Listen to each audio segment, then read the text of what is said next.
Morning begins with the cold glow of a smartphone screen delivering yet another piece of bad news.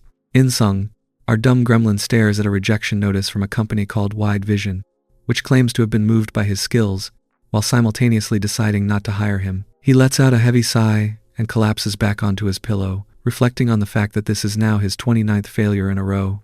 The constant rejection makes him wonder if his name is being dragged through the mud on professional forums, or if he should just give up and move back to his parents' house. Just as he contemplates his uncertain future, his phone vibrates with a sudden call from his mother. He sits up quickly and answers, only to feel his heart sink when he hears that his father has been hospitalized with a back injury. Although his mother insists it is a minor issue and tells him not to worry, In-sung can feel the underlying tension in her voice. He learns that his father was pushing himself too hard to cover the rising costs of his siblings' college tuition, and now the family is in a difficult position. The conversation becomes even more awkward when his mother tentatively asks if he has managed to save any money lately. She explains that they need to hire a replacement worker and finish paying for school, and while his father did not want to bother him, they have run out of options.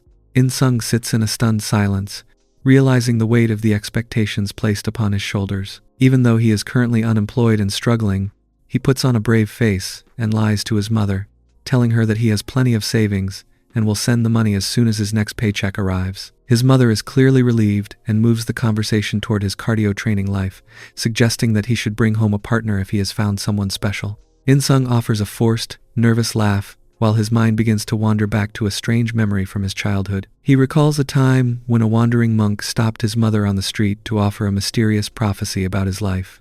The monk had looked at him in his stroller and claimed that the young boy was cursed with being far too attractive for his own good. It seems there was some truth to those words, as even back in his preschool days, he was always the center of attention and found himself constantly surrounded by a crowd of girls. The memories of In-sung's childhood are filled with the chaotic sounds of the playground, where girls were constantly at each other's throats for the simple chance to play with him. As he grew older, this strange phenomenon only became more intense, turning his high school years into a series of heated confrontations where girls would shout and demand that others know their place, while he watched on in absolute terror. Even his transition into the professional world offered no relief, as his presence seemed to spark hair-pulling brawls between coworkers that ultimately resulted in him being fired for causing workplace instability. It seemed that no matter how hard he tried to keep his head down, working around women always led to the same disastrous ending. Back in the present, In-sung sits at his kitchen table and stares at his laptop, reflecting on how he has tried to move to companies where nobody knows his history just to escape the rumors. Unfortunately, the strategy has failed him completely, since not a single place seems willing to hire him after his 29th rejection. He realizes that if he wants to successfully send money back home to his family, he needs a radical change in strategy. A sudden spark of inspiration hits him, as he considers that if his problems are always caused by women, then the most logical solution is to find a workplace dominated entirely by men. He quickly begins searching the internet for male-heavy industries and stumbles upon a curious post about a company called Wear Dream. The blog explains that while the company produces premium women's cardio exercise cloth and various cosplay outfits like Spider-Man and Batman uniforms, the staff behind the scenes is actually a group of sweaty old men. In-sung is immediately sold on the idea, convinced that such a place would be his ultimate sanctuary, where he would never have to worry about drama or workplace rivalries ever again. Feeling like he needs to strike while the iron is hot, he ignores any lingering doubts and clicks the confirm button to submit his application. His luck finally turns around when he receives a notification that he has passed the initial document screening for his 30th attempt at a job. He arrives at a massive, shimmering glass skyscraper, dressed in a sharp suit, feeling a mix of nerves and excitement as he realizes he finally has an interview. As he steps into the lobby, he passes by several mannequins, showcasing sussy cardio clothes, and finds himself thinking that the male employees must feel quite embarrassed working around such sussy displays. However, as he walks deeper into the building, his initial confidence begins to fade when he notices several women walking through the hall. He watches a woman in professional attire pass by and begins to wonder if he has made a mistake, as the lobby seems to be filled with far more female employees than he expected for a male-dominated company. Just as he starts to question the accuracy of the internet blog, a soft voice calls out to him from behind and asks if he is Shin In-sung, the candidate who has arrived for the interview. The professional woman welcomes In-sung warmly and thanks him for making the journey to the office before offering to lead him directly to the interview location. In-sung politely agrees but can't help feeling a growing sense of confusion as he realizes he has encountered yet another female employee in a place he expected to be full of men. As they walk together through the quiet corridors, she asks if he had any trouble finding the building. In-sung offers a friendly smile and explains that he lives nearby, making the commute very easy for him. She seems genuinely relieved to hear this, and mentions that many of their employees often complain about how difficult it is to get to work. This casual conversation about the logistics of the job gives In-sung a sudden surge of optimism, and he begins to feel that this interview might actually go well. The guide stops at a door and invites him inside, but In-sung is immediately struck by a wave of disbelief as he surveys the room. Instead of a sharp professional office, he finds himself standing in a storage space overflowing with towering stacks of boxes and crumpled trash scattered across the floor. He stands there in stunned silence, wondering if this is truly where his interview is supposed to take place. The woman offers a sincere apology for the state of the room and explains that because they rarely receive any job applications, they didn't have a chance to tidy up properly. She realizes the room is in no condition for a formal meeting and begins to wear her blazer, telling him that it would be far too difficult to talk in such a mess. She asks him to wait outside for a moment while she handles the cleanup, but In-sung is far too flustered and polite to let her do the work alone. His sense of righteousness takes over as he insists on helping, arguing that the task will be finished much faster if they tackle it as a team. After a brief moment of silent hesitation, she concedes to his request and decides to leave the heavy lifting to him. In-sung rolls up his sleeves with a determined look, ready to show off his work ethic before the interview even officially begins. The productive atmosphere is suddenly shattered when a massive cockroach scurries across the open floor, sending both of them into a state of absolute terror. They scramble away from the unwanted guest, shaking with fright as they try to maintain their composure in the tiny room. Despite the unexpected interruption, they eventually manage to push through the chaos and finish the job. The room is transformed into a sparkling, organized space that looks completely unrecognizable from the mess it was before.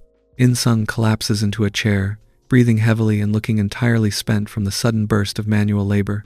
The woman looks at the clean room with a grateful expression and thanks him for his hard work before handing him a cold can of soda, suggesting that he should use it to cool himself down and recover. In-sung tries to maintain a brave face and tells the woman not to worry about him, though she gently suggests he does not have to be so modest about his exhaustion. He accepts the drink with a nervous word of thanks and takes a long, refreshing sip of the soda. As he drinks, he reflects on how his guide seemed quite formal and cold when they first met, but he finds her to be much more amiable and elegant than he initially expected. He begins to notice the way the heat and the cleanup have affected her as well, but he quickly catches himself and panics internally. He screams at himself to get it together and remember that his primary goal was to find a male-dominated sanctuary where he could finally work in peace. He attempts to steer the conversation back to a professional track by asking when the actual interviewer will arrive. To his absolute shock, the woman sits down across from him and introduces herself as Lim Bomi, the head of human resources. She explains that she will be the one conducting his interview today, leaving In-sung completely stunned since he had assumed she was merely a regular employee. She apologizes for not clarifying her position sooner and notes that since they are short on time, they should proceed immediately to the formal questions. She begins by stating the obvious fact that they are a company specializing in women's underwear. She then drops a bombshell by explaining that the vast majority of their employees are women, creating what she describes as a female-dominated workplace. She looks at him calmly and asks if working in such an environment would pose any problem for him. In-sung sits in a daze and asks her to repeat what she just said, hoping that his ears have deceived him. When she confirms that he will be surrounded almost entirely by women, his heart sinks and he politely asks for a moment to use the restroom. She grants his request, and In-sung rushes out into the hallway in a state of total despair. He frantically pulls out his smartphone and performs a new search for the company name to see where he went wrong. He discovers a wiki page for WearDream, which describes it as a professional manufacturer of everything from cardio clothes to sportswear, with a massive presence in overseas fashion shows. As he scrolls down, he reads a dire warning at the bottom of the page that tells readers not to confuse this successful, female-led company with a similarly named place called WearDream. In-sung realizes with a heavy sense of irony that the male-dominated company he was looking for has a slightly different spelling, and he has accidentally applied to the one place that represents his greatest nightmare. In-sung is reeling from the realization that a simple typo has landed him in the exact opposite of a safe haven. He stares at the recruitment information on his phone, noticing that the company currently has only one male employee and is specifically prioritizing male applicants to fill the void. He feels a crushing weight of doom as he realizes he didn't even look closely at the fine print before applying and fears he is completely finished. He takes several deep breaths to stop his heart from racing and tells himself to calm down. He rationalizes that there is no guarantee he would have secured a position at the other company anyway, and since he has already made it to the interview stage here, he might as well see it through. He decides that his financial responsibility to his family is far more important than his personal fears about working with women, so he resolves to face the girl issue later and marches back into the room with renewed determination. Sitting back down, he straightens his tie and tells Lim Bomi that he has no problem working in a female-dominated environment. He mentions his experience at various other companies and expresses total confidence in his ability to adjust to new surroundings. He tells himself that sending money home is the priority and that he can handle whatever comes his way as long as he gets the job. Bomi listens impassively before mentioning that their company requires a very specific set of skills. She asks if he is willing to prove his abilities right now, and In-sung eagerly asks how he should demonstrate his worth. She looks at him calmly and makes an incredibly sussy request, asking him if he is prepared to show his cardio exercise gear so she can inspect his strength. In-sung's face goes completely blank as his brain struggles to process the words. When she clarifies the request in blunt detail, he jumps up in a panic and shouts that he absolutely cannot do such a thing. Bomi remains perfectly composed and tells him not to worry about harassment or legal issues. She even offers to share a recording of the encounter with him for his own records, which only serves to confuse him even more. He stands there sweating and demands to know why she would even ask for something so sussy.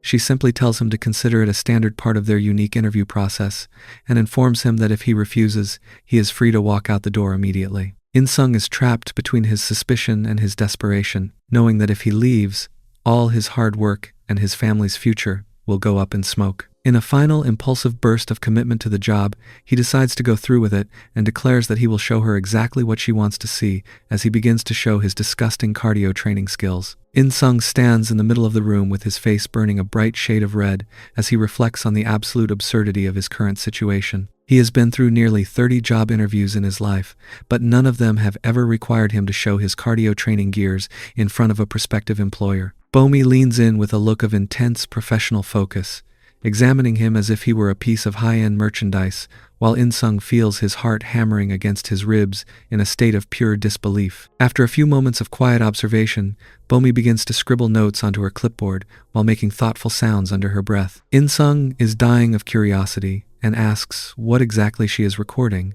but she simply tells him that the details of his evaluation must remain confidential for the time being. The interview takes an even more sussy turn when Bomi reaches out to assess his qualifications with a calm and practiced view. In-sung lets out a startled gasp and demands to know how this could possibly relate to his potential employment, but Bomi remains unfazed and explains that she is merely determining if he is truly qualified to work at their specific company. In-sung tries his best to maintain his professional composure, but he finds it nearly impossible to ignore her sussiness. He stammers out a frantic apology for his bad response, feeling completely overwhelmed by the proximity and the sheer strangeness of the encounter. Bomi eventually pulls back and begins to walk away, informing him that the company will contact him with their final decision as soon as possible. In-sung starts to breathe a sigh of relief, thinking the awkward ordeal is finally over and that he can finally leave. However, before he can even reach for his belt, Bomi suddenly turns back and moves toward him with a look of renewed determination. She quickly pushes him back, catching him completely off guard as she announces that the interview is not actually over. She looks him directly in the eye and tells him that for the remainder of their time together, he needs to focus entirely on training her cardio exercises. In-sung is left speechless as the last of the professional boundaries vanish into thin air, leaving him to wonder exactly what kind of workplace he has just walked into.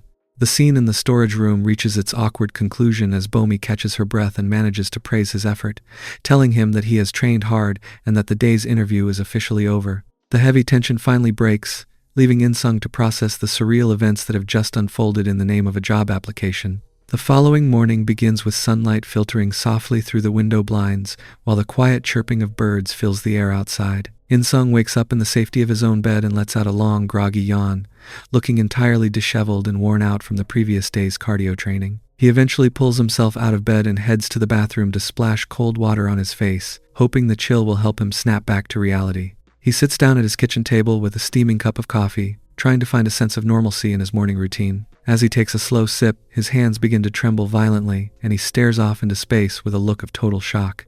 He finds himself replaying the events of the day before and wondering what in the world he was doing when he allowed a simple job interview to take such a sussy turn. The vivid memory of the training in that messy storage room makes him realize how truly outrageous the whole situation was, and he begins to spiral into a state of intense anxiety. His mind wanders to the worst-case scenario where he is cornered by a team of heavily armed tactical officers, while Bomi watches from the background with a cold expression. He begins to worry that beyond just failing to get the job, he might actually end up being sued or arrested for the events of the afternoon. He sits hunched over his table and begins to mentally prepare a defense speech for a future courtroom trial, but his frantic thoughts are suddenly interrupted by the sharp vibration of his phone. He looks down at the glowing screen with a mixture of hope and absolute terror, realizing that the notification he is about to read will decide his future once and for all. The massive glass skyscraper of Weredream shines under the morning sun as In-sung arrives for his very first day of work. Lim Bomi greets him with a professional yet warm smile, welcoming him to the team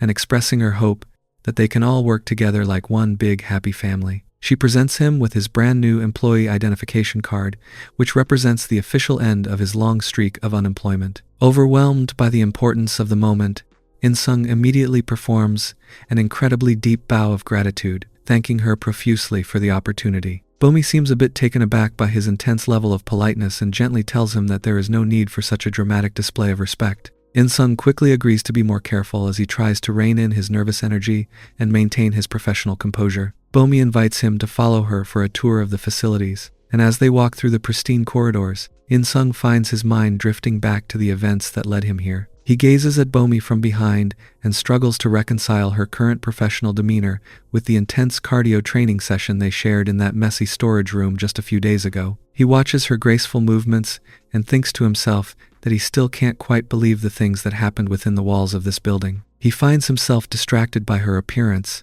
and wonders if he is merely imagining the tension or if the reality of his new workplace is even more complicated than he feared. Their walk is interrupted by two elegant women standing in the hall, and Bomi introduces them as the respective heads of the legal and finance departments. In-sung once again leans into his habit of bowing deeply and introduces himself as the company's new welfare officer. The legal team leader, Jang Lona, adjusts her glasses and offers a polite greeting while handing him her business card.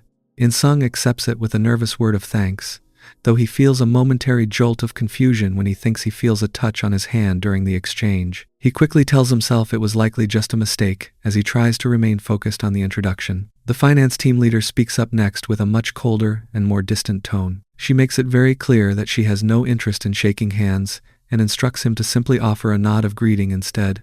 In-sung feels the weight of her icy personality and tries his best to show he is a hard worker despite the awkward start. The atmosphere shifts once more when a woman with vibrant red hair and a sussy outfit approaches the group, wondering aloud if something fun is happening or why everyone is gathered in the middle of the hallway. Bomi greets the newcomer as another team leader and explains that In-sung has just joined the staff as the person in charge of welfare. The new arrival immediately takes an intense interest in In-sung, circling him with a curious expression and commenting on how impressively tall he is. Before In-sung can react, she reaches out and gives his backside a firm squeeze to test his physique, declaring that his muscles are quite solid. In-sung is completely paralyzed with shock and stammers out a plea for her to wait, but she remains entirely unfazed by his discomfort and claims she now knows exactly why the manager chose him for the job. She leans into him and explains that she is the sales team leader who has just returned from a very tiring trip. She whispers that her shoulders are feeling incredibly sore and asks if he would be willing to give her cardio training to help her relax. In-sung can only stand there in a cold sweat with a worried look on his face, realizing that his attempt to find a peaceful sanctuary has instead landed him in a workplace filled with bold and unpredictable personalities. The sales team leader finds In-sung's embarrassment absolutely adorable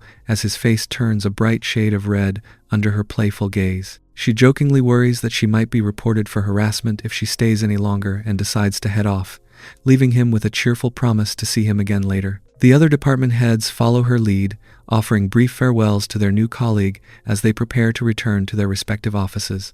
Bomi notes that the chaotic meeting actually helps speed up the orientation process since he has now met all the key players. As they walk through the quiet hallway together, Bomi asks In-sung for his honest thoughts on the various team leaders he just encountered. In-sung tries to stay cool while rubbing the back of his neck, admitting that everyone seems to have a very distinct and powerful personality. Internally, he is completely overwhelmed by the fact that every single woman he has met in the building is strikingly beautiful.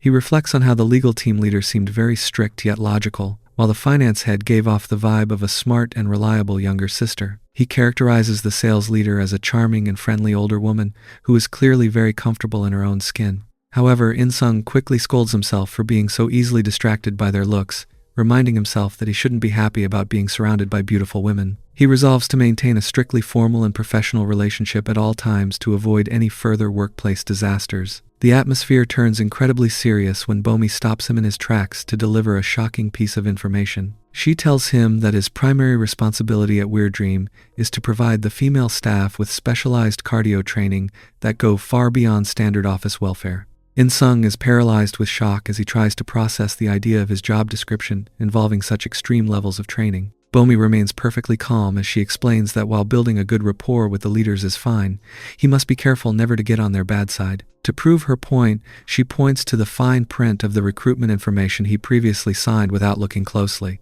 In-sung is horrified to see that his title is listed as a welfare officer, with a parenthetical note that changes the entire meaning of the role. The document explicitly states that his main goal is to boost employee efficiency through these cardio training services. In-sung argues that this must be some kind of mistake or a crazy joke, but Bomi assures him that the system is quite real and intentional. She mentions that the perk is currently reserved only for those at the team leader level or higher, which has already caused a stir among the junior staff. Two regular employees gossip nearby about how they need to work harder and get promoted quickly just to take advantage of the new welfare vouchers. Bomi continues her explanation of the company's philosophy, stating that the boss believes cardio stress relief is the ultimate key to productivity, and that good experiences are the most effective way to achieve that goal. She notes that while not everyone in the building is a fan of the newly implemented system, its continued existence now rests entirely on In-sung's performance. In-sung is panicked by the thought of the program being abolished, wondering what exactly that would mean for his future. Bomi clarifies that he is still currently in a 3-month training period and has not been officially hired as a permanent member of the staff. She warns him that if he fails to prove that his role as a welfare officer is essential to the company within that time, the entire project will be discarded as a failed idea, and he will be forced to pack his things and leave the company immediately. In-sung is reeling from the reality of his new title, wondering if he can actually go through with such an unconventional job. Even though he is desperate for a steady income to help his family, he wonders if this is taking things way too far, and contemplates just turning around and walking out the door. Bomi notices his hesitation and decides to offer a bit of professional advice to help him stay motivated. She asks if he remembers the section of his application where he agreed to a salary based on company policy before leaning in to whisper the actual annual salary and the accompanying bonus for his unique position. In-sung is completely stunned by the figure, as it is far higher than anything he has ever earned in his life. With the promise of total financial security fresh in his mind, In-sung follows Bomi as she leads him toward his first assignment. She brings him to the entrance of the new product design research team, though she explains that most people just call it the design team for short. She informs him that this is the creative hub where their premium cloth designs are created, and tells him that he will be assisting the staff here for the time being. Bomi reiterates that the future of the entire welfare program depends on the evaluation he receives during his trial period. She explains that the team leaders of each department will personally grade his performance, using a scoring system to determine if his role is truly a fit for the company. She gives him a polite bow and wishes him the best of luck before heading back to her own duties. In-sung thanks her for the tour and tries to prepare himself for the challenge ahead. Now left alone in front of the office door, he takes a deep breath and tries to steady his nerves. He is anxious about meeting his first supervisor, but knows that he needs to secure a good evaluation to help pay for his father's hospital bills. With his heart racing, he reaches for the handle and opens the door to begin his first official task. The scene inside is not at all what he expected to find in a professional design studio. He is greeted by the sound of someone shouting in total frustration as he looks down to see a woman in a very unusual posture. The design team leader is currently upside down in a dramatic bridge position, screaming at the top of her lungs that absolutely nothing is working. In-sung stands there in a state of complete bewilderment, staring at the chaotic display and wondering exactly what kind of strange environment he has just stepped into. In-sung stands at the threshold of the design team office, watching in stunned silence as the team leader remains frozen in her dramatic bridge pose. He eventually decides to make his presence known, offering a polite greeting while wondering if he has arrived at the worst possible time. The woman eventually notices him and stands up to strike a series of confident poses, looking him over with a playful sense of curiosity. She notes that it is quite rare to see a man in this part of the building and wonders if he has simply lost his way or gotten turned around in the massive skyscraper. In-sung quickly corrects her with a deep and formal bow, explaining that he is Shin In-sung and has been assigned to the design team as their very first welfare officer. The woman pauses for a moment as the realization hits her, recalling that there might have been a brief mention of such a thing during the morning staff meeting. She suddenly bursts into a fit of uncontrolled laughter, finding it absolutely hilarious that the boss actually followed through on the plan to hire a man for such a specific and unusual role. In-sung stands there awkwardly while she tries to catch her breath, clearly finding the entire situation much funnier than he does. Once her laughter finally subsides, her tone shifts as she explains that she has always preferred to work alone and views the design room as her own private territory. She suggests that he might have better luck asking to be assigned to a different team, which sends a sudden wave of panic through In-sung as he fears for his job security. She reflects on the boss's core philosophy that a dedicated welfare officer could help alleviate the crushing stress of the daily grind and boost work efficiency through pleasant interactions. However, she maintains a proud and confident demeanor, stating that she is certainly not desperate enough to require such personal services from a stranger she just met. Seeing his visible distress and the way he is practically shaking with nerves, she finds his pitiful expression somewhat amusing and decides to let him stay after all. She makes it clear that she has no need for his specialized welfare services, but would instead like him to provide a fresh perspective by reviewing the new cardio cloth designs she has been working on. In-sung is momentarily stunned by the request to perform a design review, but he quickly realizes that he must do whatever it takes to secure a positive evaluation for his trial period. Even though he admits to himself that he knows absolutely nothing about the intricacies of fashion or design, he eagerly agrees to help in any way possible. The woman welcomes him to the team with a wink and a playful smile, seemingly satisfied with his enthusiastic attitude. The professional atmosphere is immediately shattered when she asks him a very personal question about what kind of cardio cloth he decided to wear to the office today. In-sung is caught completely off guard and stammers out a nervous reply about a simple pack of striped trunks he bought online. The woman dismisses his choice as completely unacceptable, explaining that a person's exercise clothes are a direct reflection of their true mindset and professional focus. The team leader continues her lecture on the importance of cardio clothes, explaining that while they might not be visible on the outside, wearing the right ones provides a deep sense of internal confidence. She tells In-sung that fashion designers must be stylish and self-assured themselves because a confident person is the only one capable of creating truly confident designs. She leans in and taps him on the chin, advising him that since he is officially part of the design team now, he had better adopt that same mindset if he wants to succeed. In-sung nervously agrees to her demands as she turns around and drops a massive, towering stack of documents onto his desk. She explains that the pile contains the company's entire product catalog from the last 10 years and instructs him to memorize every single page. In-sung stares at the mountain of paper in absolute horror, wondering if she is truly serious about him learning all of it. She notes his hesitation and playfully suggests that if the task is too much for him, she can always arrange to have him transferred to a different department. Fearful for his future at the company, In-sung quickly shakes off his shock and promises that he will do whatever it takes to make it work. A grueling period of study begins as In-sung spends his time buried in catalogs, learning about every major event from the London Fashion Show to various international cardio cloth expos. By the time his first day on the job finally comes to an end, he arrives back at his apartment and collapses onto his bed in a state of total exhaustion. He covers his face with his hands and laments how much his head is pounding and how his eyes hurt from staring at the catalogs for so many hours straight. Despite the physical toll, he tells himself that he should be thankful he managed to secure a spot on the design team in the first place. He resolves to work his absolute hardest to ensure he receives a great evaluation from his supervisor. 1 week passes by in a blur of activity, and the atmosphere in the office is bright and energetic as the staff members chat and laugh together. In-sung has settled into a routine, arriving with a tray of fresh coffee for his colleagues as they prepare for the day ahead. During this time, he has come to realize that Seo Arin is an even more impressive figure than he initially believed. A quick search of her name online reveals tens of thousands of results, confirming her reputation as a world-class design prodigy since her early school days. He learns that she is the creative genius responsible for every single successful product the company has ever released. However, In-sung also notes that her daily behavior can be a bit eccentric and unpredictable. He catches her stretching at her desk with a loud, dramatic sigh of relief, though she suddenly freezes in place when she realizes he is watching her. She turns a bright shade of red and scolds him for staring, explaining that she only let her guard down because she thought she was alone in the room. In-sung is a bit confused and asks if he was truly not supposed to look at her while she was working. She huffs and tells him that a stylish woman never wants to be seen making such a weird face while she stretches. In-sung offers a friendly and genuine laugh, telling the team leader that he honestly thinks she looks great no matter what kind of face she happens to be making.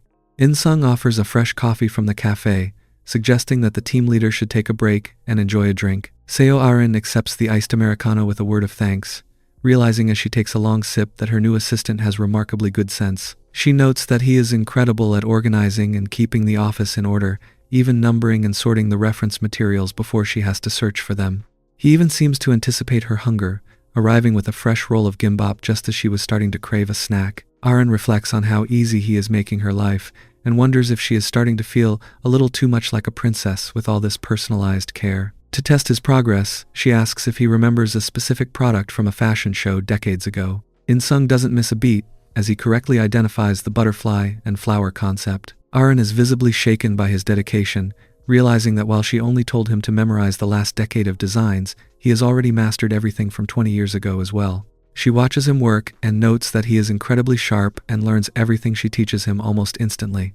Arin eventually clears her throat and asks if he has a second to answer a more personal consumer question. She blushes and leans in to ask what specific kind of cardio cloth men prefer women to wear during cardio training. In-sung is stunned into silence, prompting Arin to frantically wave her arms and explain that it is strictly for research purposes for their new sussy product line. She quickly regains her poise and claims that while she is an amazing woman who understands how men think, she still wants a direct male opinion to bridge the gap between the genders. In-sung considers the question carefully before offering the humble opinion that if two people truly value each other, the specific type of cardio cloth probably doesn't matter all that much. This generic answer sends Arin into a fit of frustration as she tells him that saying his choice doesn't matter is just as annoying as telling someone you want whatever for dinner.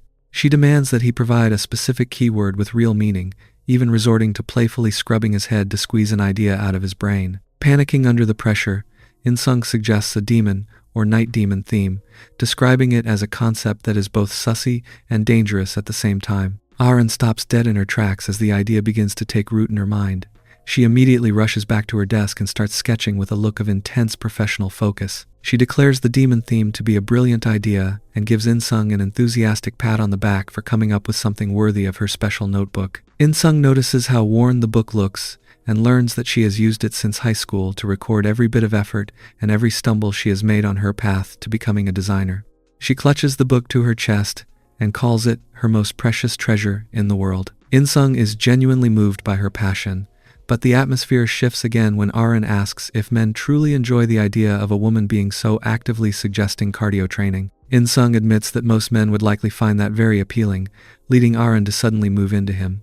She asks him with a playful look how he would feel if she started acting like that right now. Arin takes her role as a designer very seriously, perhaps a bit too seriously, as she suddenly does a cardio move to show him exactly what she means by being a bad woman. In-sung is left in a state of total shock, his hands hovering in the air as she leans in and explains that she is merely trying to capture the essence of a bad demon to help with her new sketches. She stares him directly in the eyes and playfully tells him to be a good boy and behave himself while she stays in character, but just as In-sung's heart reaches a breaking point, she breaks into a sussy grin. She lets out a cheerful laugh and announces that she was only kidding, finding his extreme embarrassment to be the highlight of her day. She wonders aloud if he is perhaps a bit too naive to handle the bold responsibilities of a welfare officer when his face is turning such a bright shade of red. As the tension settles, Arin offers a sincere apology for startling him, explaining that the little prank was meant as a reward for giving her such a brilliant design concept. She admits that she has been struggling lately with a creative block that left her mind completely blank, which explains why In-sung found her doing that dramatic bridge pose earlier in the afternoon. Arin is immediately mortified when he brings up the memory, waving her hands frantically and trying to change the subject as her professional facade begins to crumble. She tries to regain her dignity by stating that even a fabulous woman like her is allowed to have a few worries from time to time. In-sung senses her self-doubt and decides to offer some genuine support, walking over to her and presenting the worn yellow notebook she treasures so much. He reminds her that every bit of effort she has ever made is recorded right here as proof of her hard work and the many challenges she has already overcome. He looks at her with a warm smile and encourages her to believe in herself because she has already come so far on her own merit. Arin is completely thrown off by his sincerity, clutching her book to her chest and wondering if he might have a secret background in a dating agency, because his words are far too sweet for a regular office employee. She can't decide if he is an incredibly smooth talker or just a genuinely kind soul, but she finds herself deeply moved by his kindness as she reflects on how his words were sincere and not just empty flattery. She gives him a playful salute and thanks him for the motivation, promising to buy him a coffee next time as they both get back to work. Over the next few days, their professional bond grows even stronger as Arin begins to actively seek out his opinions on her work. She becomes more enthusiastic about her creative process, surrounding herself with new sketches on her whiteboard, though she still feels a small mental block preventing her from reaching the perfect result she is searching for. The exhausting days continue without any real progress, as In-sung spends his time tirelessly searching the company archives for any scrap of information that could spark a new idea. He flips through countless trend cycles and sales charts, hoping to find some data that might help his team leader finally overcome her creative slump. Even though he admits to himself that he knows absolutely nothing about the professional world of design, he remains determined to be of use to the team in any way possible. The quiet atmosphere of the library is suddenly broken by a strained groan from across the room, where a young woman is struggling to reach a book on the top shelf. She balances precariously on a small step stool, reaching with all her might as she tries to grab a heavy file from the very edge of her reach. Her legs begin to wobble under the pressure, and just as she stretches for one last inch, her heel slips on the narrow step, sending her into a state of total panic. She lets out a startled cry as she tumbles backward into the air, with several folders flying out of her hands in the chaos. In-sung rushes forward instinctively to help, resulting in a sudden collision that sends both of them sprawling onto the library floor. The impact is surprisingly soft as they land in a heap, leaving them both breathless and slightly dazed by the sudden turn of events. The young woman quickly sits up and offers a frantic apology, explaining that she was simply clumsy and tripped over her own feet. In-sung brushes off the incident with a friendly word, telling her he is just relieved to see that she didn't get injured in the fall. After taking a moment to catch her breath and straighten her clothes, she introduces herself as Jimn, the newest and youngest recruit who just joined the human resources team a few days ago. Jimn looks at him with sparkling eyes and admits that she has been dying to meet him because he is the only male employee in the entire building. She notes that his presence has caused quite a stir among the staff and confesses that she finds it fascinating to finally see a man so close for the first time in her professional life. She explains that having spent her whole life attending women-only schools, everything about him seems like a rare and interesting specimen to her. The conversation takes a more professional turn when Jimn asks for clarification on his specific duties as a welfare officer. In-sung feels a momentary jolt of panic as he recalls the human resources manager's strict warning about keeping the specific details of his job a secret from the regular staff. He offers a very vague explanation, stating that he simply helps out in various ways to make sure everyone can work comfortably. He mentions that he is currently spending most of his time assisting the design team, prompting Jimn to comment on the genius designer's incredible reputation. She notes that she has walked past the team leader a few times and found her aura to be something truly special and different. Jimn wonders aloud if the workload at the design team is becoming too difficult lately, sharing a strange story about seeing the team leader in the restroom the day before. She explains that, even though she tried to offer a friendly greeting, it seemed as if the woman couldn't even hear her as she stood hunched over the sink in a total daze. Jimn recalls the designer looking quite unwell and exhausted, which makes her feel genuinely worried for her health. In-sung is immediately alarmed by this news and realizes he needs to go check on his supervisor right away. He thanks Jimn for sharing the information and mentions that he has something very urgent to attend to. As he tries to rush off, a sudden thud stops him in his tracks as he turns to see Jimn collapsed on the floor once again. She complains that her legs are still hurting from her earlier fall, making it impossible for her to move. In-sung can't bring himself to leave her in distress, so he asks her to sit down on a nearby bench while he performs a quick medical check. He even spreads out a clean handkerchief to make sure she is comfortable before he begins his inspection. He gently takes hold of her foot and asks her to let him know if he touches any painful spots, but he finds the situation quite strange because there are no obvious signs of swelling or any visible scrapes on her skin. Jimn eventually points out that she actually ripped her socks during the tumble, showing him a large hole in the fabric that she had only just bought. In-sung is momentarily paralyzed with embarrassment, his face burning a bright shade of red as he stares at her. Jimn notices his reaction and jokingly asks if he is the one who got hurt, prompting a frantic and flustered denial from In-sung. Jimn eventually stands up and says she feels much better now, suggesting that she was probably just a bit startled by the initial accident. As they walk through the quiet hallway together, she expresses her deep gratitude for his help and for catching her earlier. She suddenly declares that their meeting must be fate and suggests that they should follow each other on social media so they can consult about work through private messages. In-sung politely agrees to the idea, but he is left speechless when she waves a cheerful goodbye and addresses him with the familiar term for an older brother. As soon as In-sung's back is turned, the innocent mask Jimn was wearing completely vanishes. She watches him walk away with a cold and calculating gaze, thinking to herself that he seems like a boring pushover who will be very easy to manipulate. She reacts with a sussy expression, deciding that she definitely wants to have cardio training him sooner rather than later. Meanwhile, a completely oblivious In-sung continues on his way toward the elevator, reflecting on the contrast between the relaxed team leader he knows and the stressed version Jimn described. In-sung reflects on how his team leader might seem confident on the surface, but is actually quite shy and reserved beneath her professional exterior. He looks at her exhausted face and resolves to make sure he takes good care of her every single day to ensure she stays healthy and productive. He arrives at the design office carrying the specific lunch she had mentioned, wanting to try along with a few new reference books he found in the archives to help with her work.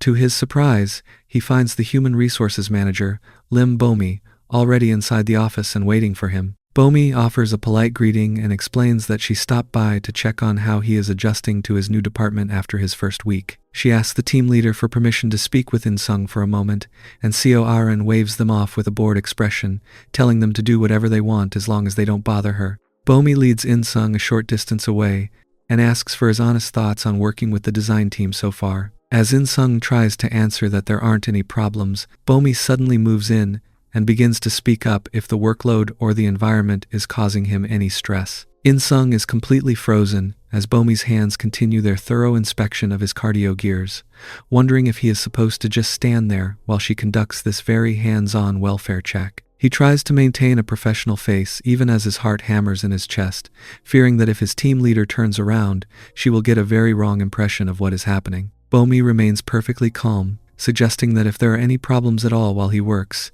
he should never hesitate to tell her. In-sung can only stare at the back of his team leader's head as she sits just a few feet away, seemingly unaware of the absolute chaos happening right behind her. He wonders what on earth Bomi is doing with such a sussy display. In the middle of a professional office, the heavy atmosphere is suddenly broken by the sound of CO Arin turning in her chair with a suspicious look on her face. She asks what exactly the two of them are doing back there, mentioning that she heard something strange and wondered if she was mistaken. Bomi doesn't miss a beat, as she remains perfectly poised, and explains that it must be difficult for In-sung to answer honest questions about his supervisor while she is sitting right in front of him. She suggests that they should step out into the hallway to continue their conversation more honestly. Arin is immediately offended by the suggestion and demands to know why Bomi would assume that the new employee wants to curse her out. She insists that there is no way he would have anything bad to say about her, but Bomi simply offers a calm and mysterious smile. As she leads a very relieved yet shaky In-sung toward the door, Bomi drops a subtle reminder about the upcoming design deadline. She notes that the submission is only a week away, and mentions that the boss is looking forward to a plan that will finally leave him feeling satisfied. As they walk through the quiet corridor,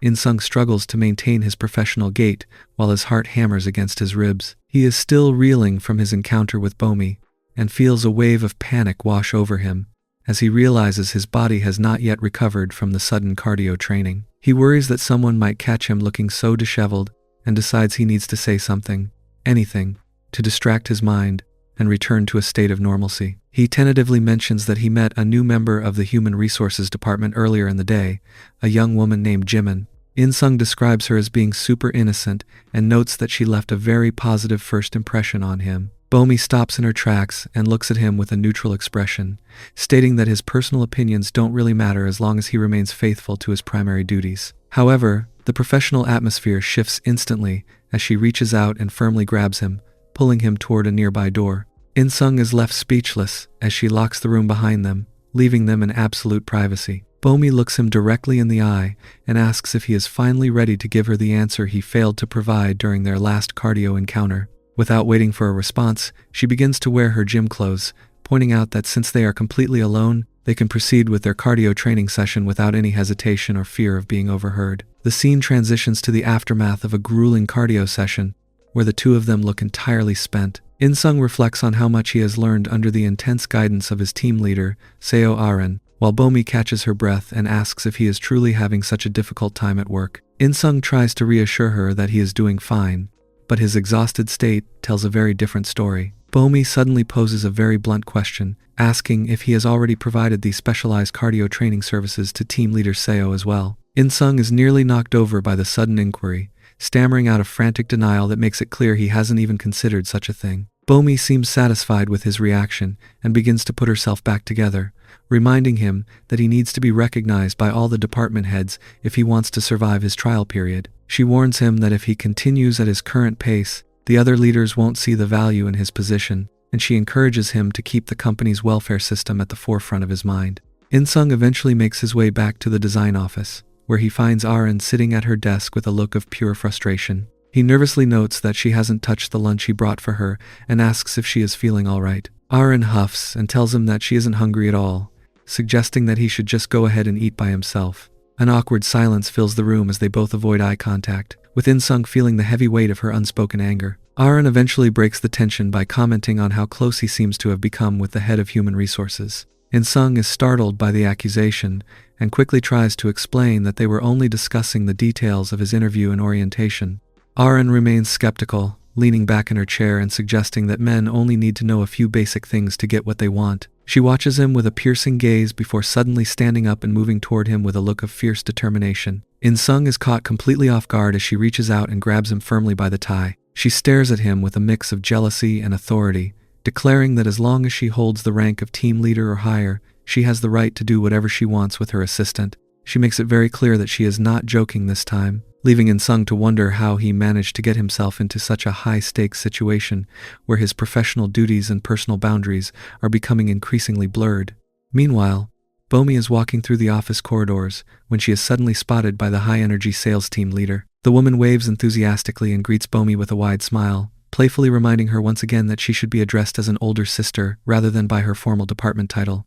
The sales leader's playful demeanor takes a sudden turn when she leans in and begins to sniff the air around Bomi with a curious look. She catches a very specific and unmistakable scent lingering on Bomi and bluntly asks what that fragrance is, noting that it smells suspiciously like a recent session of cardio training. Bomi remains perfectly composed and simply holds up a peace sign, admitting that it is the truth because she just finished a cardio session with In-sung during their working hours. The junior staff nearby are shocked by the casual admission of such a sussy activity in the middle of the day, but the sales leader is mostly just curious about the professional quality of the service. Bomi begins to describe her experience with a thoughtful look, noting that In-sung is remarkably kind and gentle despite his impressive physique and strength. She praises his ability to understand specific areas for cardio training and his focus on making the experience pleasant, even commenting on his incredible cardio stamina, which left her feeling completely satisfied in every possible way. The detailed description is far too much for the sales leader to handle, as her face turns red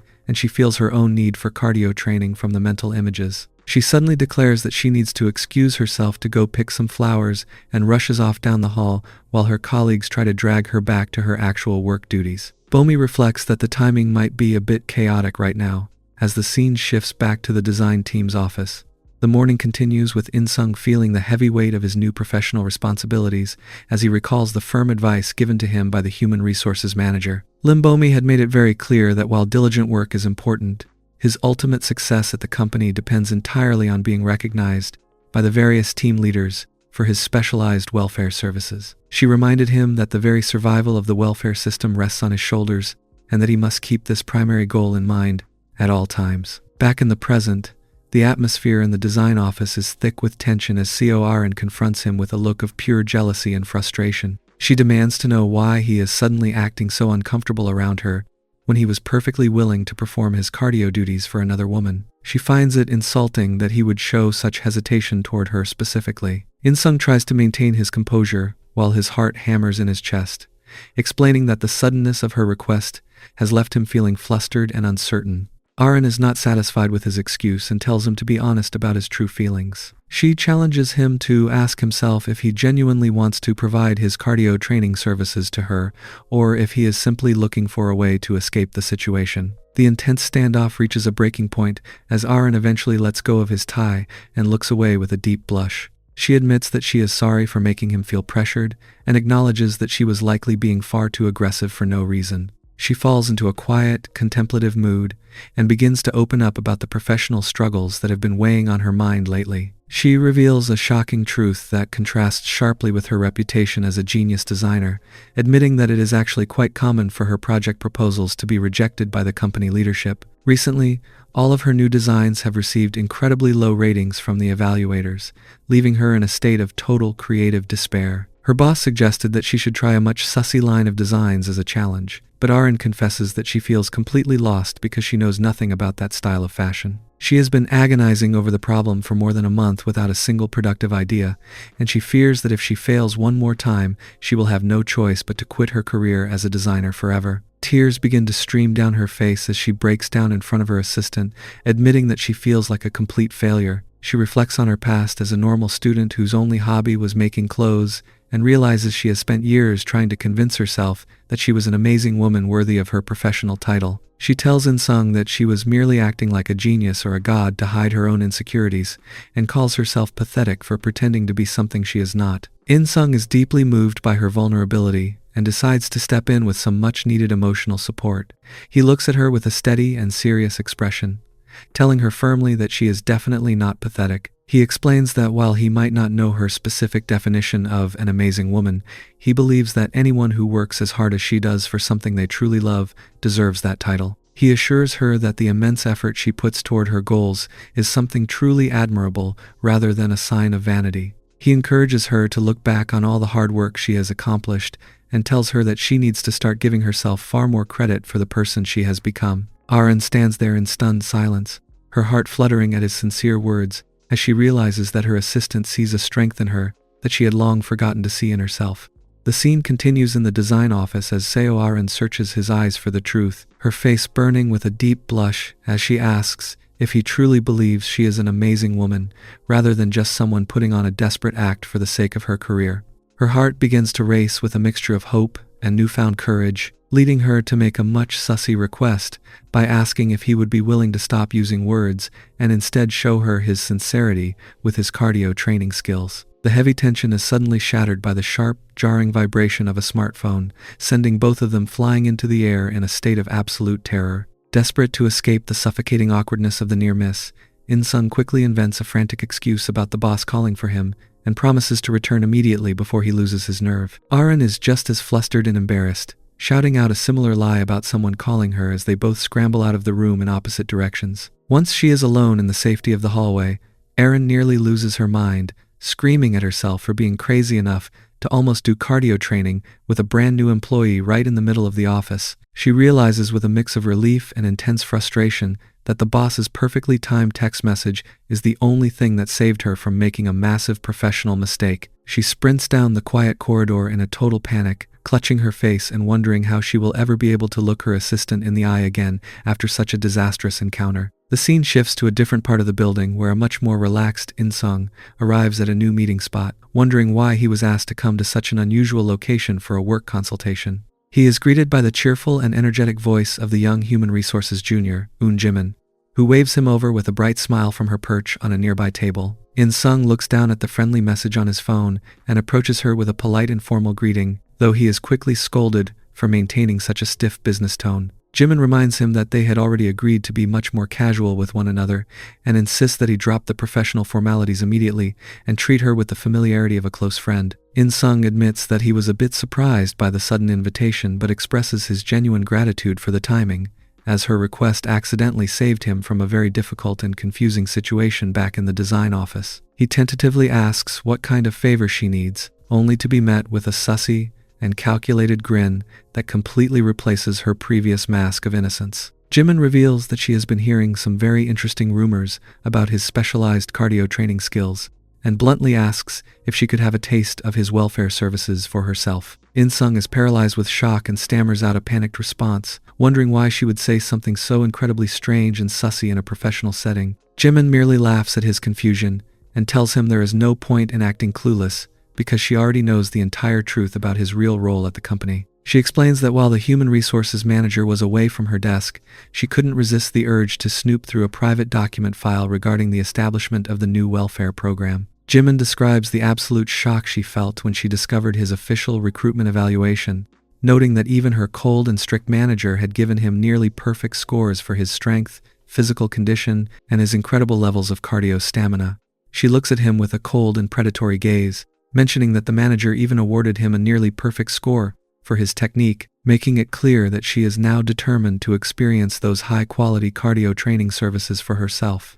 The scene continues with Jimn explaining that she is determined to see for herself if he is truly as impressive as the manager's reports claim. She leans in with a look of intense curiosity, practically begging for a personal taste of his specialized cardio skills. He stammers out a frantic reminder that only the team leaders are officially allowed to receive these benefits, hoping the rulebook will protect him from her advances. Jimn lets out a thoughtful hum, noting that his nervous reaction finally confirms the cardio welfare officer position is indeed a real part of the company. She admits that she found the whole concept far too baffling to believe at first, but now she is absolutely convinced of its existence. She lets out a sharp cry of frustration, complaining that it is completely unfair to leave the junior staff out of such an incredible employee benefit. The atmosphere turns even more serious as she leans in to whisper a dangerous thought into his ear, suggesting that if word ever got out about these secret company perks, it would probably make the national news and cause a massive scandal.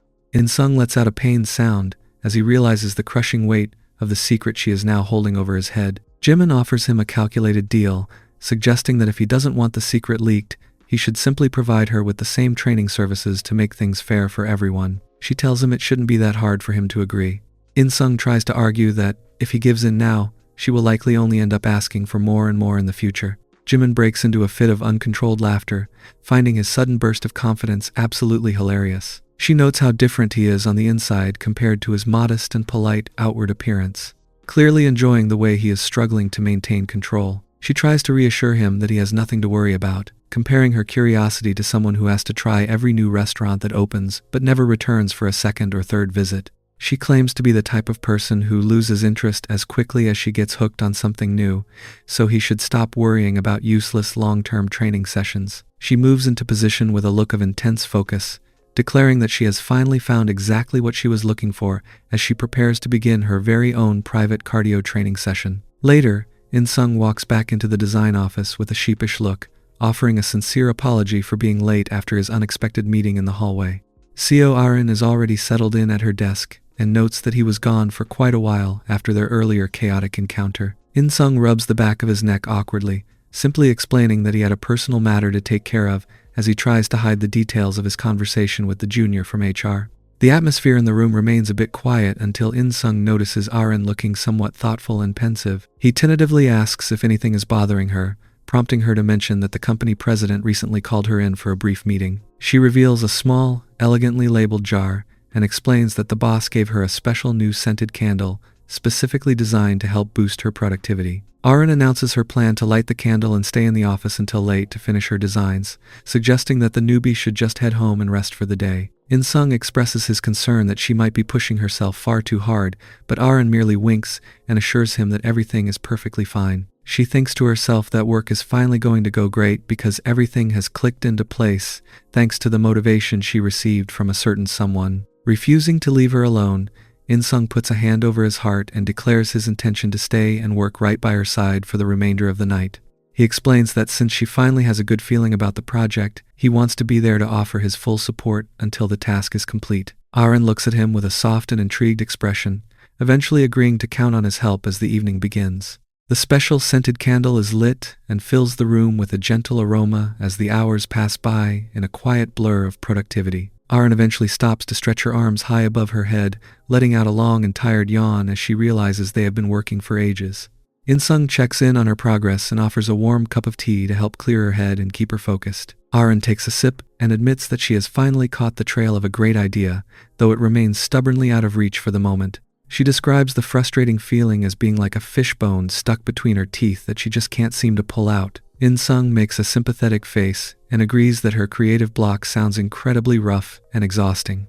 Arin yawns once more, looking completely drained from the intense mental effort of the last several hours. Seeing her exhaustion, In-sung suggests that she should close her eyes and rest for a little while, promising to wake her up in exactly 30 minutes so she can continue. Arin decides to take him up on the kind offer, murmuring that the scent of the candle must be making her unusually sleepy. In-sung watches over CO Arin as she sleeps soundly at her desk, admiring how peaceful she looks when she isn't shouting or striking dramatic poses. He gently drapes his blazer over her shoulders to keep her warm, showing a softer side to his usually nervous personality. As he adjusts the jacket, his eyes fall upon her open notebook, and he is stunned to see that she has filled up several pages with complex diagrams and new ideas in just a few short hours. He marvels at her incredible dedication, thinking that she truly pours her entire heart and soul into every design she creates. Deciding that he will need to stay sharp if he is going to pull an all-nighter alongside her, In-sung contemplates heading out for a quick coffee run. He wonders if he should just let her rest a while longer before they get back to work, and eventually slips out of the room.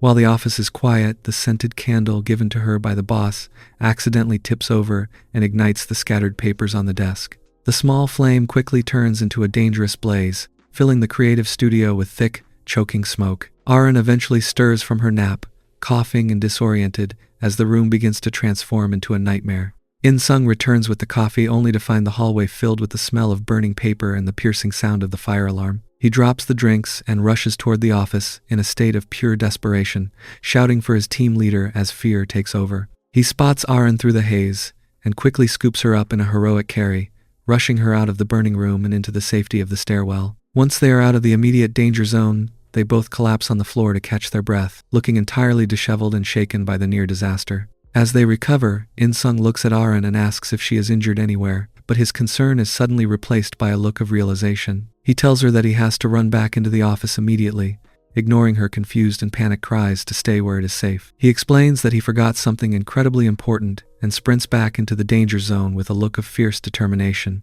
The sprinkler system finally activates, drenching everything in water while thick smoke continues to cloud his vision. In-sung covers his face and pushes through the chaos, desperately searching for the one item he knows Arin treasures more than anything else in the world. He knows that if he doesn't find her special notebook soon, all of her hard work and her dreams for the future will be lost to the flames. The scene outside the burning building is one of total chaos, as a security guard struggles to hold back a frantic CO Arin. He insists that she cannot go back inside because the situation is far too dangerous, but Arin is completely inconsolable and demands to be released immediately. Her desperation reaches a peak until she suddenly spots a figure emerging from the thick, gray smoke. In-sung stumbles out of the entrance, looking like a total mess with his clothes drenched and his face covered in dark soot. He can barely stand and coughs violently as he struggles to catch his breath in the fresh air. Arin rushes to his side in a state of pure shock, demanding to know why he would be so reckless as to run back into a burning office. With a weak and tired smile,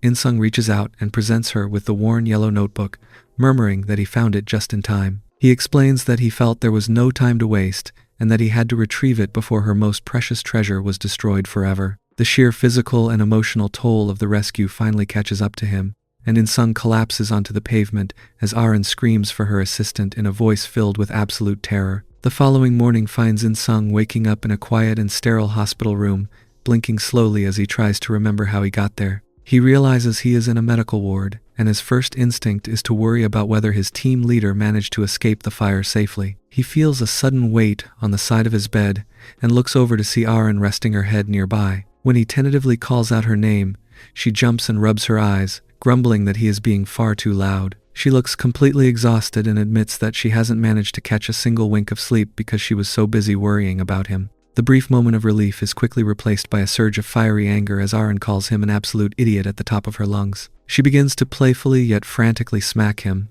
demanding to know why he would ever think of running back into a literal fire. She shouts that he nearly gave her a heart attack and scolds him for being willing to die over what she describes as a stupid little notebook. In-sung can only offer a series of apologies while trying to protect his head from her tiny fists. Even though she is yelling and calling him the most foolish person in the entire world, the way she clutches the yellow notebook tightly to her chest, while tears stream down her face, shows just how much his brave and selfless act truly meant to her. In-sung looks at Arin with a soft and understanding gaze as she continues to recover from her emotional outburst. He tells her that the notebook is far more than just a collection of random sketches and notes, because it serves as the tangible proof of every ounce of effort she has put into her career until now. He simply could not stand the thought of it being lost to the fire because he understands that it represents her entire journey as a designer. He adds that he was willing to risk himself because he knows she still has so many more brilliant ideas to add to those pages in the future. Arin is completely overwhelmed by his sincerity, and her face turns a bright shade of red as she hides behind the golden book. She huffs and tells him to stop saying such cheesy and embarrassing things because she finds them difficult to handle, even though her eyes are clearly filled with tears of gratitude. She admits that thanks to his bravery and his encouraging words, the perfect idea for her next design project has finally popped into her head. She tells him to just wait and see, because once the new project is complete, he will be the very first person in the entire world to witness her new creation. The atmosphere in the room shifts from professional gratitude to something much more sussy as Arin leans into the bed. She suddenly points to his arm and gasps that he is bleeding from where she hit him earlier, which catches him completely off guard. As he looks down in a panic, she lets out a playful laugh and admits she was only kidding just to see his reaction. Before he can even process the prank, she does a cardio move that catches him off guard. In-sung is left in a state of total shock as the last of the professional boundaries disappear within the quiet walls of the hospital room. Arin eventually pulls back just enough to offer a soft apology, explaining that she had every intention of behaving herself while they were in a medical ward. However, she confesses that she simply cannot hold her cardio training urges back any longer, and wants him to know exactly how much she cares about him. She tells him to speak up if he truly wants her to stop the training, as she begins to show him the full extent of her appreciation through a very personal cardio training session. The quiet atmosphere of the hospital room is suddenly interrupted by the professional click of high heels as Lim Bomi makes her unexpected entrance. In-sung looks up in a state of total surprise, his face flushing a bright shade of red as he realizes the head of human resources has arrived at a very awkward moment. CO Arin stands nearby looking equally flustered as Bomi settles into a chair with a calm and mysterious expression. Without saying a word, Bomi produces a bright red apple and a small knife, beginning to peel the fruit with practiced precision. She casually wonders aloud if the two of them were planning to continue their cardio activities, leading to a moment of heavy silence as the three of them look at one another. Arin is immediately mortified by the suggestion and shouts a frantic denial, waving her hands as she tries to regain her professional composure. Bomi merely takes a slow and thoughtful bite of an apple slice, her neutral gaze drifting toward a nearby trash can that is suspiciously overflowing with crumpled tissues. Despite the obvious signs of a recent and intense cardio training session, Bomi remains perfectly poised and chooses not to press the issue any further. Arin crosses her arms and demands to know what Bomi is doing there again, muttering under her breath about how the woman clearly cannot read the room. Bomi explains that, as the head of HR, it is only natural for her to visit an employee who was injured on the job and check in on their recovery. Arin is momentarily confused by the mention of a workplace injury, leading Bomi to nod and confirm that In-sung's heroic actions during the overnight fire fall under that category. She delivers a much-needed update on the situation, explaining that the investigation into the fire has finally concluded. It was discovered that the blaze started from the very scented candle the boss had given to the design team, meaning that CO Arin and her staff will not be held responsible for the disaster. In-sung and Arin exchange a look of pure relief, both of them letting out a heavy sigh as they realize they are officially in the clear and no longer have to worry about legal trouble. Arin huffs and suggests that the boss was surprisingly generous before telling Bomi that since her update is finished, she is free to leave whenever she likes. Bomi remains seated and mentions that she still has a few more important things to report regarding the company's internal staff. She looks at In-sung and announces a sudden personnel change that leaves everyone in the room paralyzed with shock. She explains that, even though In-sung is currently assigned to the design team, he will be transferred to a completely different department in the near future. Arin erupts in a fit of fiery anger, demanding to know why Bomi would ever consider moving someone who is doing such an incredible job. Bomi remains entirely unfazed by the outburst and reminds them that she explained the rules of the 3-month probationary period on his very first day. She notes that while a team leader's evaluation is used to decide on a permanent hire, it seems that Seo Arin's opinion of him is already set in stone. She suggests that since his performance with the designers has been so thoroughly vetted, it is time for him to prove his worth in other areas of the company. Arin is left in a state of total despair, her face burning with a deep blush as she realizes her time with her favorite assistant is rapidly running out. She clenches her fist in a moment of fierce determination, declaring that this is no time for her to stay put. She grabs her bag and sprints toward the door, shouting back at In-sung that she is going to finish her new design no matter what while she still has him around to help her. As the door slams shut behind the frantic designer, Bomi watches her leave with a neutral expression before turning her attention back to the patient. She tells In-sung to focus on getting well so he can return to the office soon, noting that Arin's high energy levels are quite impressive considering she has stayed by his side all day. In-sung is stunned to hear this and asks for clarification, prompting Bomi to confirm that the team leader stayed in his hospital room the entire time, only leaving for brief bathroom breaks. A hilarious mental image flashes through In-sung's mind as he imagines a tearful Arin struggling with hospital rules and being forced to use a bedpan because she refused to leave his side for even a moment. Feeling a wave of genuine guilt, In-sung offers a sincere apology to Bomi for making her waste her time coming all the way to the hospital. Bomi merely tells him not to worry about it because checking on the welfare of the staff is a core part of her professional responsibilities. She leans in with a mysterious look and mentions that with the official reports out of the way, there is still one bit of personal business left to take care of. In-sung offers a confused look as Bomi reaches out with a practiced hand,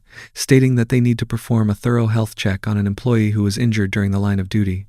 Before In-sung can even process her words, Bomi begins a very hands-on inspection of his cardio gears. The high-stakes tension is suddenly shattered by a sharp click as the door opens once again, revealing a young nurse who has arrived to check on the patient. She lets out a startled gasp of surprise and notes how wonderful it is to see that the young man is finally awake. In-sung panics and tries his best to maintain a natural expression, stammering out a nervous greeting while wondering exactly where his caregiver disappeared so suddenly. He manages to hide his frantic state while Bomi remains completely out of sight, having ducked under the large bed to avoid being spotted by the medical staff. The situation reaches a level of absolute absurdity as Bomi decides to use her hidden position to continue her private cardio training session right under the nurse's nose. The nurse notices his strained expression and asks with a worried look if he is hurting somewhere or if he needs more medication. In-sung lets out a pained sound and desperately invents an excuse, claiming that he just experienced a sudden jolt of static electricity from the hospital bed. He insists that he is perfectly fine and that there is nothing to worry about, though his wide eyes and sweating face tell a much different story. The quiet atmosphere of the hospital room is maintained as the nurse looks toward the window and comments on how lucky In-sung is to have such a devoted girlfriend. In-sung lets out a muffled sound of surprise as he feels another sharp and localized jolt of specialized cardio training from beneath the heavy hospital beds. The nurse continues her observations, noting that it is incredibly rare to find someone who would stay by a patient's side like that without even sleeping for a single moment. The nurse suggested that he should keep cherishing her for as long as possible. In-sung can only offer a frantic and breathless word of agreement, while his face turns a deep shade of red from the intense cardio activity. The nurse reflects on how the girlfriend was sobbing and absolutely terrified that he might die when he was first brought in, clearly moved by the display of pure devotion. As she prepares to finish her rounds, she notices the strange movement under the bed and wonders if the duo is actually doing cardio training right now. She concludes that some people simply have no shame, even in a medical setting, and decides it is far too awkward to remain in the room any longer. She tells In-sung that she will let the doctor know he is finally awake before returning in exactly 10 minutes to check his temperature. As she walks out the door, she leaves him with a final, cheeky warning to try and not wear his partner out too much while he is still recovering. As soon as the sound of high heels fades down the hallway, Lim Bomi finally emerges from her hiding spot. She looks at a completely spent and disheveled In-sung, informing him that there shouldn't be any major issues with him returning to his duties right away. However, she mentions that since the design team office is currently undergoing a full renovation after the fire, he has been granted 3 days of rest before he needs to report back. In-sung stares blankly at the ceiling in a state of total emotional exhaustion, wondering how on earth he is supposed to face that nurse again after such a sussy encounter. Bomi offers a polite farewell and tells him to get well soon before disappearing from the room. 3 days pass by in a quiet blur of recovery, and In-sung eventually arrives back at the massive glass skyscraper of Wear Dream, dressed in a sharp professional suit. As he walks through the lobby, he immediately senses a very strange energy among the staff members. Groups of women are standing in the hallways and whispering to one another while casting curious and intense glances in his direction. He hears them wondering if that is really the guy from the rumors, noting that he is a man after all, and doesn't look like what they expected on the surface. In-sung feels a growing sense of panic as he realizes his reputation has taken on a life of its own while he was away, and he wonders what kind of nonsense has been spreading through the office. His confusion is interrupted by a familiar and high-energy voice calling out to him from across the lobby. Jimn rushes toward him with a bright and energetic smile, calling him an older brother and offering her enthusiastic congratulations on being discharged from the hospital. She grabs his hands and tells him how much she was worrying about him, though In-sung tries to stay humble and claims the whole ordeal was really nothing special. Jimn reveals the wild and exaggerated rumors that have taken over the company, explaining that everyone believes the fire was started by a professional assassin sent by a rival business. She describes a heroic scene where In-sung fought off the attacker with incredible skill while protecting his team leader from certain death. She even claims the story involves him heroically escaping the blaze by breaking a window and jumping out of the skyscraper while carrying the designer in his arms. In-sung is completely horrified by the ridiculous story and demands to know who would spread such absolute nonsense. After he takes a moment to explain the actual truth about the scented candle, Jimn lets out a cheerful laugh and wonders why he couldn't have found a more interesting way to tell the story. She leans in with a sussy and playful grin, suggesting that it would have been much better if he claimed the fire started because he was having a very intense cardio session with the design team leader, and the friction was so high, it ignited the entire room. In-sung is nearly knocked over by the sheer absurdity of her suggestion, reminding her in a frantic whisper that they are standing in a very public area where anyone could overhear them. Jimn merely tells him to stay calm because it is loud enough that nobody will notice as long as he keeps a straight face. She suddenly claps her hands together and mentions that there is something very important she needs to tell him right now.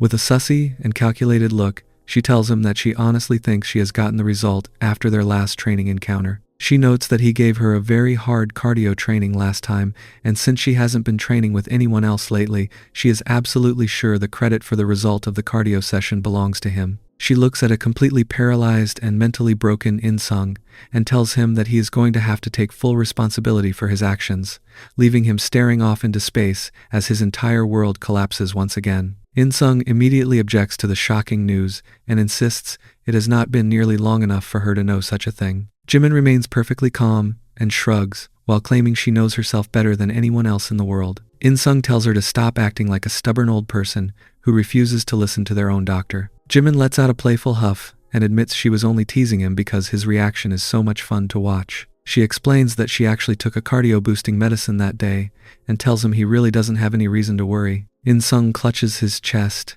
and thinks to himself that he nearly had a heart attack from the stress. Jimn quickly moves on to a new proposal and asks if he would like to become her regular partner for specialized cardio training. She describes it as a long-term partnership where they can mutually take care of one another's cardio needs. In-sung is completely stunned by the absurdity of the offer and reminds her that she previously claimed to be the type of person who never visits the same place twice. Jimn admits that while her rule was true in the past, she finds her training to be dangerously addictive and something she could really get hooked on. In-sung tells her to stop acting like he is some kind of addictive drug, but Jimn merely smiles and promises to let him do anything he wants in return. The conversation is suddenly interrupted by a loud and cheerful voice as the sales team leader wraps her arms around both of them. She notes how sweet the two youngsters look chatting during work hours and addresses Jimn as the young lady from the Human Resources Department. She turns her attention to In-sung and asks if he has heard the ridiculous rumor about the assassin. To their absolute shock, the sales leader laughs and admits that she is actually the person who started the whole story. She argues that spreading a fun and completely made-up legend is much better for everyone involved.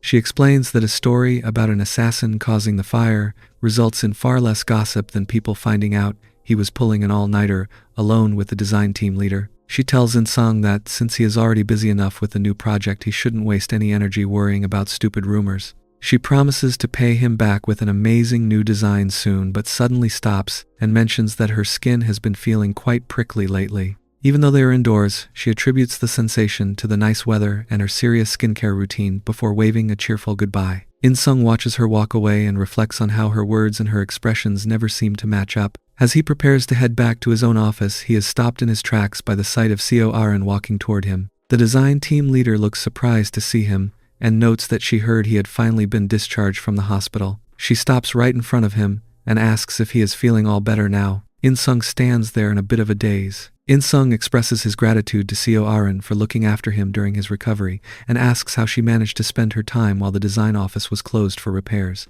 Arin smiles and explains that she spent her time doing a bit of remote work while also setting up a temporary workspace at the company cafe. The conversation takes a sudden turn toward the recent office gossip as Arin asks with a look of genuine amazement if the rumors are true about him fighting off a deadly assassin. In-sung is completely flustered and quickly clarifies that the story is absolute nonsense, leading Arin to realize that the sales team leader must have been the one responsible for the dramatic exaggeration. Arin worries that the crazy rumors might have caused him some trouble, but In-sung offers a warm smile and admits that if the story makes him look like a hero who saved her, then he doesn't mind it one bit. He confesses that even though it is all made up, The idea of being her protector actually feels quite good, which causes Arin to turn a bright shade of red as she struggles to hide her embarrassment. Deciding that she needs to properly repay her hero, Arin strikes a confident pose and reminds him of her earlier promise that he would be the very first person in the world to see her latest creation. She announces that their own preview of the new release is officially starting right now, filling the room with a sense of excitement and anticipation. As they settle into the clean and sparkling design space, Arin asks In-sung to close his eyes for a moment while she prepares the reveal. In-sung agrees and feels his heart start to race as he wonders what kind of brilliant work she managed to produce after finally overcoming her difficult creative block. Arin eventually gives him the signal to open his eyes, and In-sung is left in a state of total shock as he sees the team leader showcasing her brand new red cardio cloth design. He quickly covers his face with his hands and stammers about the suddenness of the display, but Arin merely giggles and tells him not to be so shy, while encouraging him to take a very long and careful look at the results of her hard work. CO Arin explains that this is the prototype for her brand new cardio cloth line, and even though she put it together quite quickly, she is eager for his honest feedback. She asks him to describe the specific feeling he gets from the design as she strikes a series of confident poses to show off the intricate details. In-sung is momentarily speechless as he realizes the design is quite sussy in a way that feels very direct. He notes that the jacket manages to maintain a sense of innocence while still having a powerful hint of braveness hidden beneath the surface. The contrasting moods blend together so naturally that he can only think about how incredible the final result has become. Arin notices that he is staring a bit too hard and playfully scolds him for being so silent when he should at least be offering her some kind of professional critique. In-sung quickly snaps out of his daze and offers his sincere apologies before telling her that the jacket is absolutely gorgeous and looks amazing on her as well. Arin is clearly moved by the compliment and admits that she believes this is the best work she has ever produced in her entire professional career. She reveals that the core concept for the new design is not something simple like flowers or demons, but is instead built around the powerful theme of pure devotion. She reflects on her past mindset as a designer and confesses that she used to think a successful design only needed to look good to the men who were viewing it. However, she explains that she eventually realized she had the whole process backward because the gear should truly reflect the heart of the person who is wearing it. Arin recalls the specific moment she discovered this truth, which happened while she was staying by his side in the quiet hospital room. She describes the burning and desperate feeling of wanting to do cardio training with the person right in front of her as the ultimate inspiration for the new project.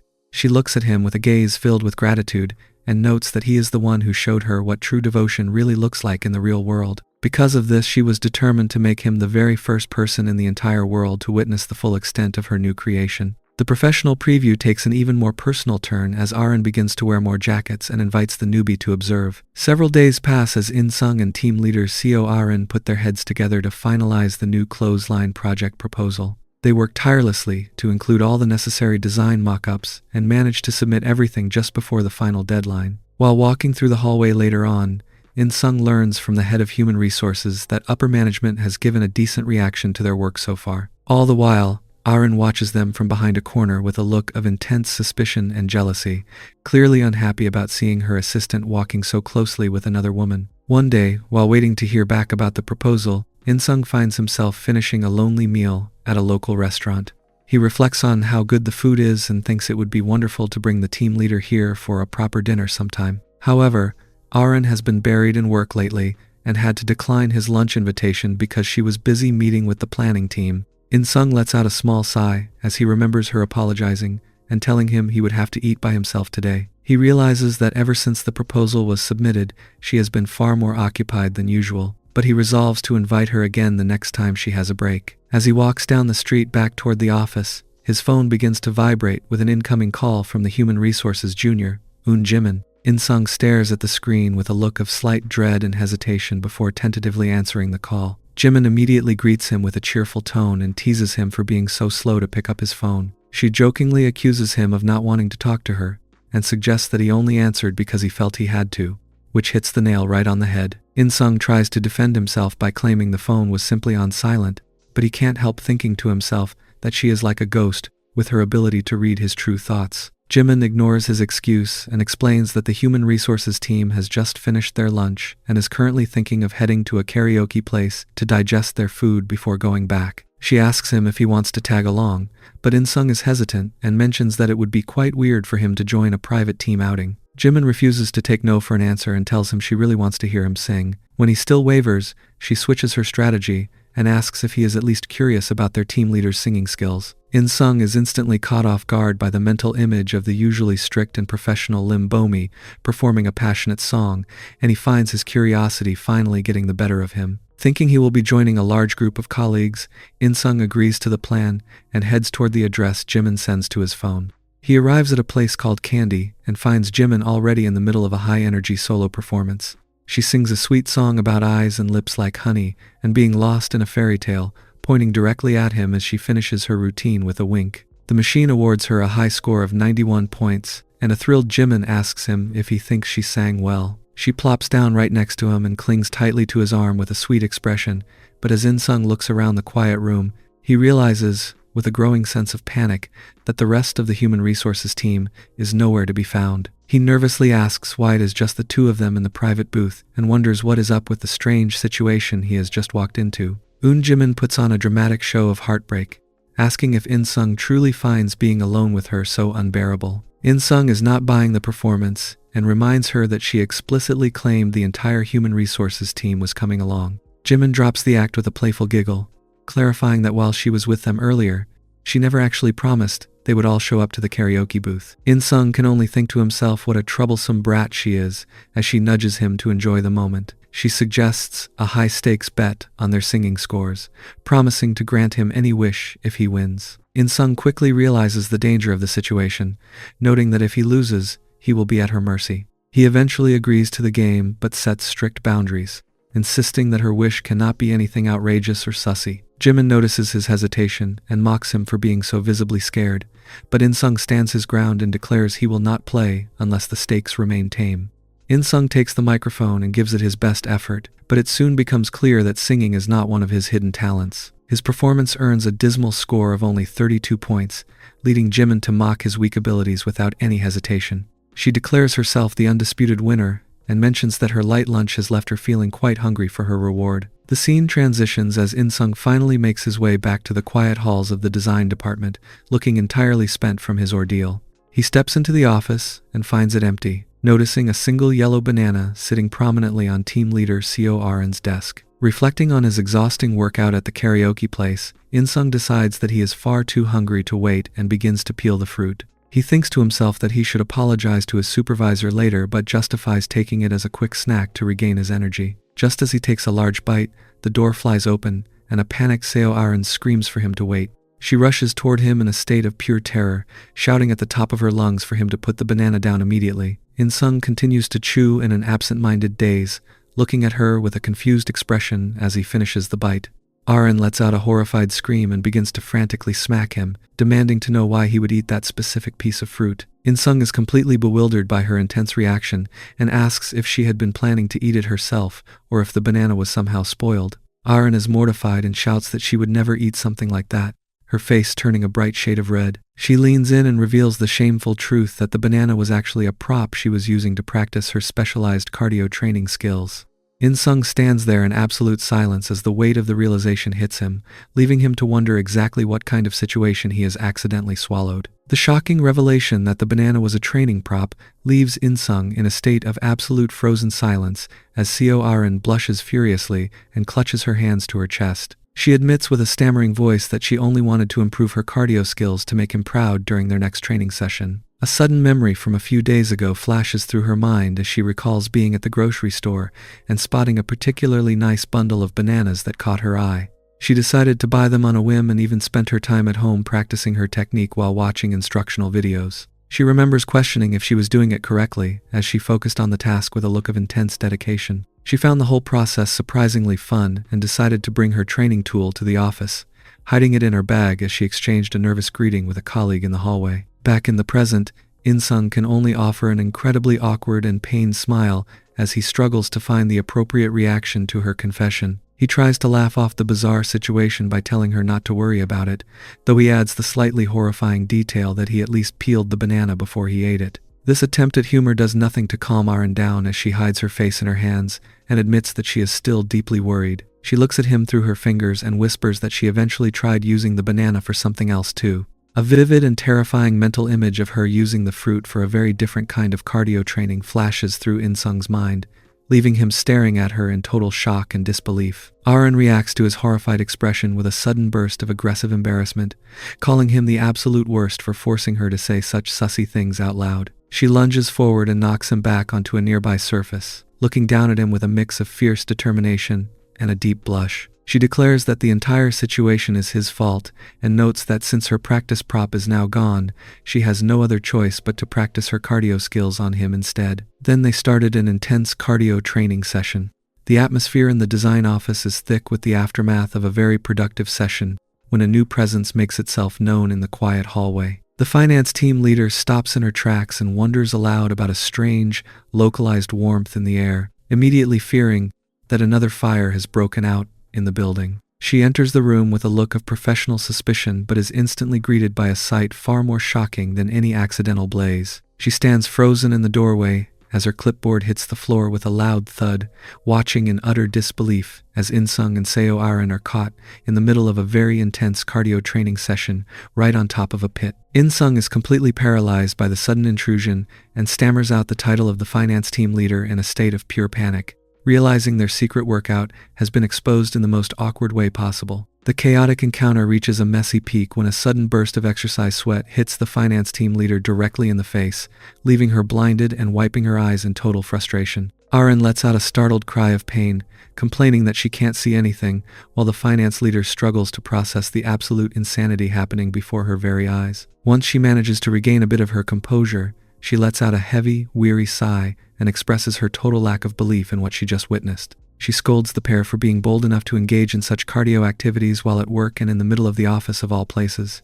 Her gaze shifts toward the large piece of furniture and she demands to know the truth about the gym pit, wondering if they were actually brazen enough to use company money to purchase it for their own personal use. Arin quickly defends herself and claims that the boss was actually the one who had the bed placed in the office to begin with, suggesting it was an official addition to the workspace. Finding a sudden burst of courage, Arin points an accusatory finger at the finance leader and argues that In-sung was specifically hired to handle these welfare services from the very beginning. She declares that the cardio training session is literally a part of his professional job description and suggests that the finance leader is actually the one in the wrong for barging in and interrupting his hard work. The finance team leader is visibly seething with rage, her face twisting into a terrifying expression as she fights the urge to grab both of them by their collars and shake them. She tells herself that she must maintain a calm and professional face despite the overwhelming desire to scream at them for their total lack of shame.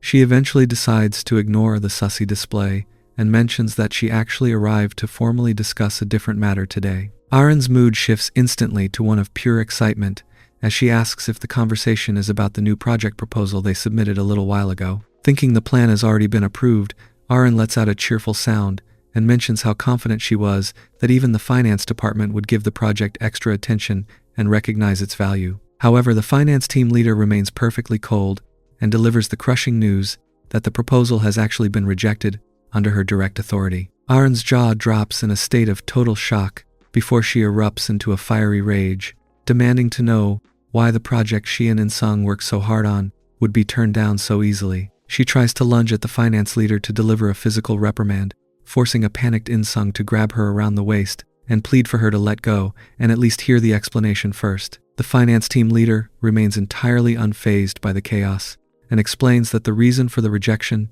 is a simple matter of cost. She notes that the new designs require a large number of expensive materials and complex manufacturing processes across multiple areas that would cause production costs to rise significantly. She offers a blunt observation that for cardio clothes built around a sussy theme, the designs should logically use far less fabric, leaving her puzzled as to why the material costs have increased so much. Arin scoffs at the logic and retorts that this is exactly why people who lack experience in these matters don't understand a damn thing about true design. Watching the confrontation from the sidelines, In-sung can only think to himself that his team leader is acting quite bold, considering she was in the exact same boat as a novice until very recently herself. Arin clutches her chest with a look of pure passion and explains that the project is not just a simple sussy concept, but is instead a masterpiece that embodies the deep value of devotion that In-sung taught her. Seo Arin continues her verbal assault, shouting that her work should not be criticized by someone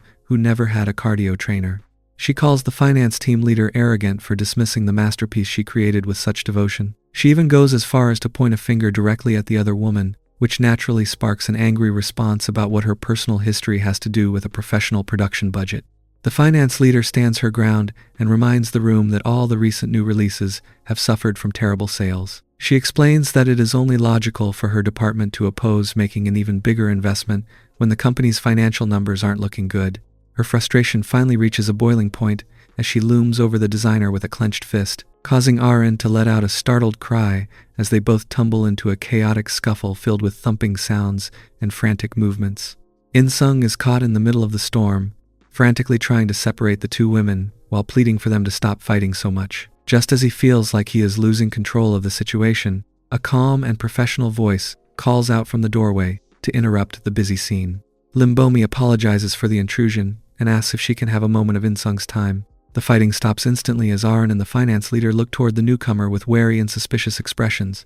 They stand there still clutching one another while Arin wonders aloud why there are so many visitors arriving in her office today. Bomi delivers a polite bow and announces that the personnel decision they previously discussed back at the hospital has finally been made official. She looks at a stunned and confused In-sung and delivers the news that he is scheduled to be transferred to a different team in the near future. She explains that starting next Monday, he will no longer be working with the designers and must instead report directly to the financial management team office. Arin's heart sinks at the thought of losing her favorite assistant, while the finance leader stands with a determined and expectant look, ready to welcome her brand new welfare officer into her own department. The story returns to the quiet of In-sung's apartment, where he is lying flat on his back and staring at the ceiling while trying to make sense of the bombshell that he is being transferred to the finance department. The news feels incredibly sudden, especially since he barely had any interactions with the finance team leader during his time with the design staff. He reflects on the little he knows about her, noting that she is an impressively meticulous and razor-sharp professional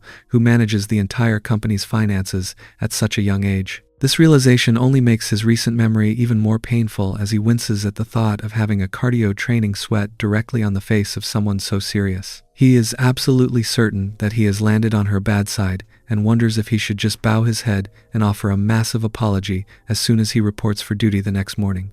His stressful thoughts are interrupted by the sharp vibration of his phone sitting nearby on the mattress. He picks up the device and wonders who would be calling him at such a late hour, only to find CO Arin on the other end of the line. Arin sounds remarkably high-spirited as she asks if it is okay for her to be calling him this late. In-sung sits up quickly and asks if something is the matter, which only prompts Arin to playfully tease him. She claims that his reaction hurts her feelings because it makes it seem like she isn't allowed to call him whenever she wants. In-sung quickly backtracks and tells her that of course she can call, leading Arin to drop a major request. She asks if he has any free days coming up because she wants to go out on an outing with him. In-sung is stunned into silence by the use of the word outing, but Arin quickly adds a professional spin to the invitation.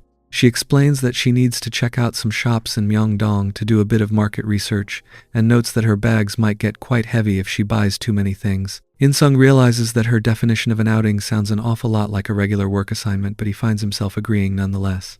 He tells her that his schedule is empty, and promises to meet her in front of a shopping plaza tomorrow afternoon at 3. On the other end of the line, Arin is absolutely glowing with pride after hanging up the phone. She throws her arms into the air and celebrates her success as she reflects on how she used work as a clever excuse to ask him out. She is thrilled with herself for purposely dropping the word outing just to get him thinking about her, and believes she projected the effortless confidence of a truly classy woman. Her moment of triumph is suddenly shattered by a loud thump as her bedroom door flies open and her mother barges inside. Arin is mortified by the intrusion and screams at her mother for entering the room without permission. Her mother remains entirely unfazed by the shouting and scolds Arin for being a brat who never puts her laundry out on time. She mentions that she has told her a million times not to leave clothes piled up in the corner, before reaching down to grab a basket overflowing with cardio clothes. Arin lets out a series of pained sounds as she frantically pushes her mother back out into the hallway and manages to slam the door shut. She leans against the wood and pants heavily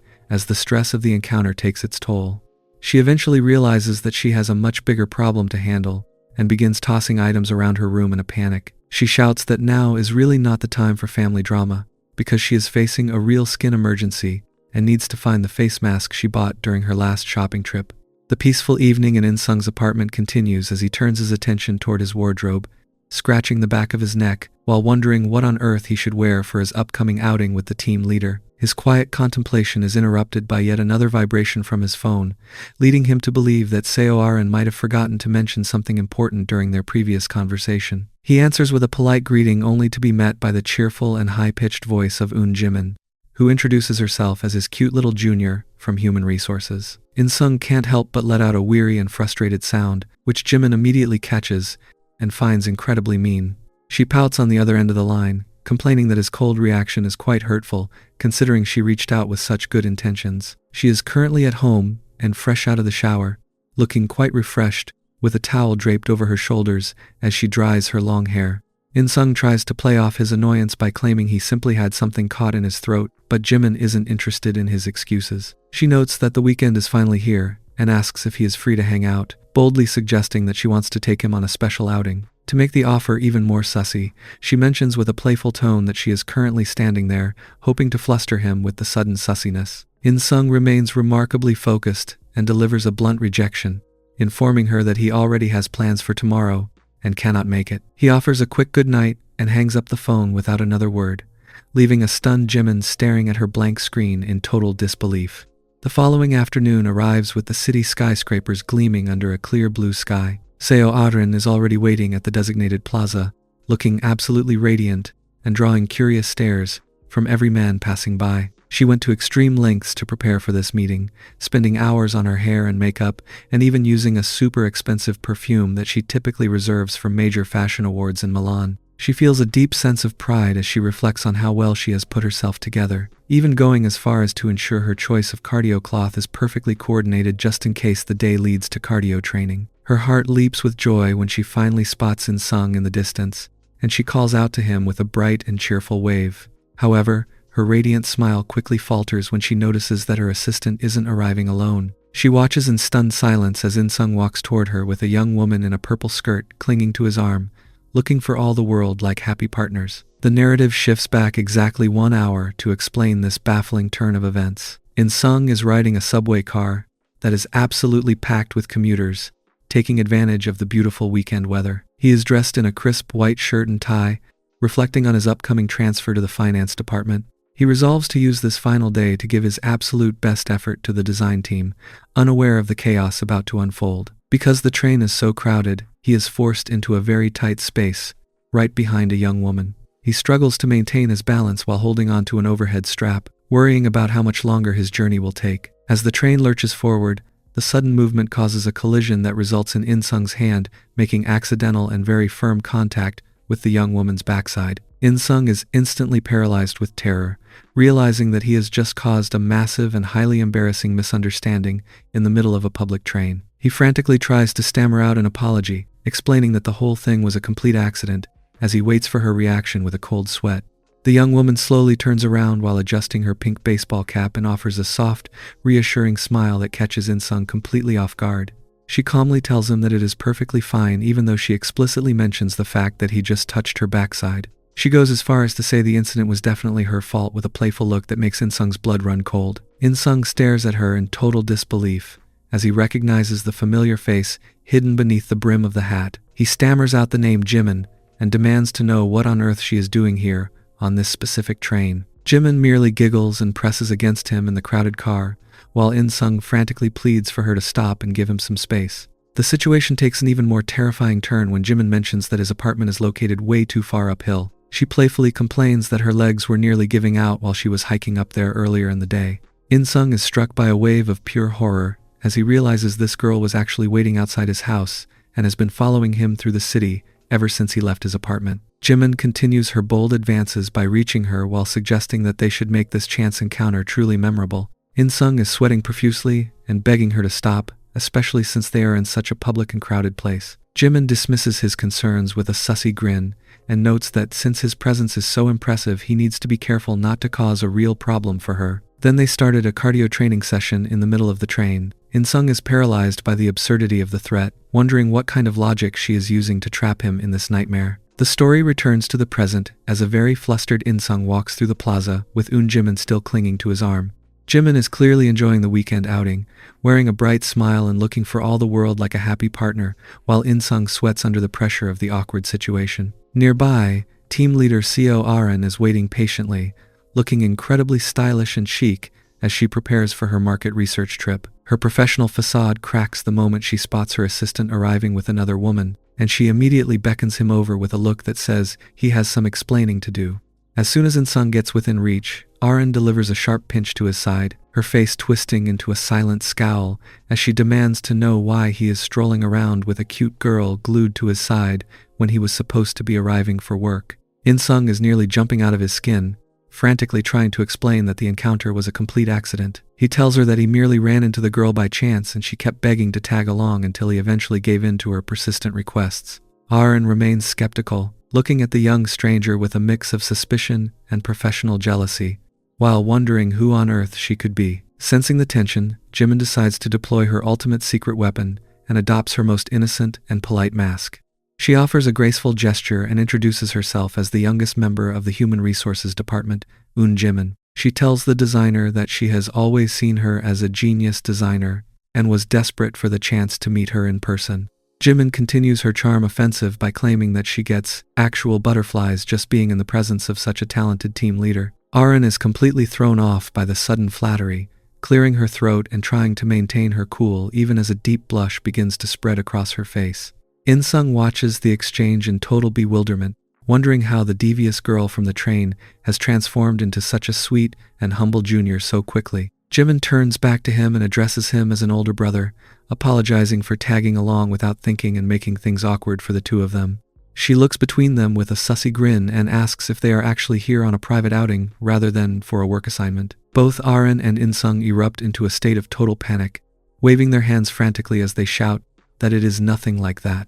They insist that they are strictly focused on professional matters, though Arin's intense embarrassment makes her denial feel a bit less convincing. Jimn lets out a cheerful giggle and comments on how well they look together, only to quickly apologize for butting in on their sussy moment without thinking. Arin eventually regains her composure and decides that since they are all here anyway, she will allow the junior to observe their research for the day, just to be polite. In-sung lets out a weary sigh, feeling a very bad sensation in his gut about where this afternoon is headed. The group makes their way into a massive shopping center where the floors are lined with high-end boutiques and famous brands. Arin leads the way as they enter a large gym cloth store, explaining that the people who shop here are looking for a very specific and sussy kind of product. She points out a display of sussy cardio cloth and admits that the company has never really focused on this particular segment of the market until now.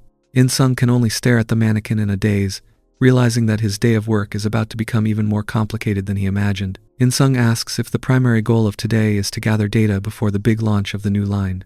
Arin reacts with a burst of high energy, laughing as she declares that the work she and her assistant created together is going to revolutionize the entire market. She looks around the store with a smirk, calling the existing products nothing more than dying relics that cannot compare to her genius. In-sung watches her with a slight smile, thinking to himself that her level of self-assurance is truly on a different level. The professional atmosphere is interrupted when a store clerk walks over to offer a warm welcome. The woman freezes the moment she sees the blonde designer, letting out a startled cry of pure joy. She immediately recognizes Seo Arin, the world-renowned talent whose resume includes grand prizes at major fashion shows in Milan and Paris. The clerk grabs Arin's hands in a state of absolute excitement, asking what brings such a superstar to a relatively small shop like theirs. In-sung stands back and watches the scene, reflecting on how he has spent so much time with Arin lately that he almost forgot she is a legitimate celebrity in the professional world. While the clerk continues to gush over being a big fan, In-sung feels a bit awkward standing in the middle of a women's clothing store. He looks around and realizes that his other companion has vanished into thin air. He sighs to himself, wondering where Jimn ran off to this time and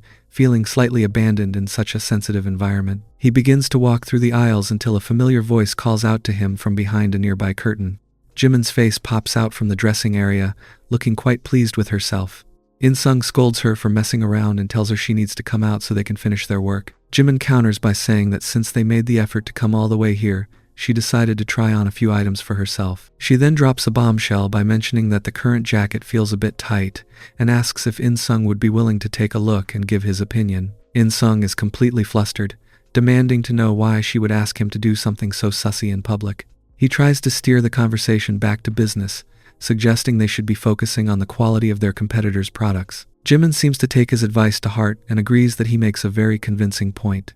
She asks him which style he wants to see before suddenly flinging the curtain wide open. In-sung is left paralyzed with shock as she showcases a very sussy and purple jacket, leaving him to wonder exactly what kind of research he has signed up for. In-sung is completely losing his mind, demanding to know what kind of outrageous jacket the girl has decided to wear in such a public place. Jimn is totally unbothered, laughing and telling him not to be so dramatic just because her choices are a little bit choosy. In-sung snaps back that her outfit is not just a little bit choosy, and that she has gone way too far. He tries to take a deep breath and stay focused, desperately asking her to show him exactly where the jacket is supposed to be tight. Jimn moves in closer, showing him exactly how the jacket fabric fits in a very sussy way that leaves In-sung speechless. He asks with a shaky voice if the store really sells things like that, only for Jimn to casually admit that she actually brought the outfit with her from home. In-sung tells her to quit messing around and get dressed immediately as he turns to leave the area. Jimn notices a very obvious change in his condition and lets out a playful gasp, wondering if he wants to end up on the evening news as a disgrace in a woman's jacket shop. She leans into him, whispering that he should probably get that situation under control before they leave as they start a cardio training session right there. Meanwhile, Arin is wandering the store aisles, wondering where the two of them could have possibly disappeared to while she was busy talking to the clerk. She walks toward the dressing rooms and calls out for her newbie assistant and the junior from HR. Arin notes that it must be incredibly awkward for a man to be standing around in a shop like this all by himself. However, her professional instincts kick in as she notices a strange tone in Jimin's voice, wondering to herself why it sounds like the girl's words are coming from somewhere down below. The rest of the afternoon is a series of frustrating roadblocks,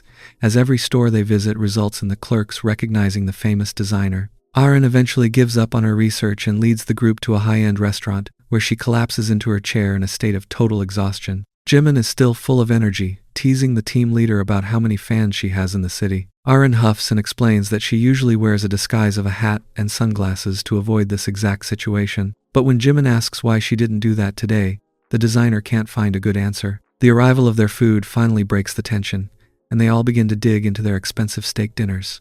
Arin is mid-chew and enjoying the meal when she suddenly realizes that half of her steak has vanished from her plate. Jimn is busy munching away, offering a muffled apology and claiming she only took a bite because she thought the team leader wasn't enjoying it.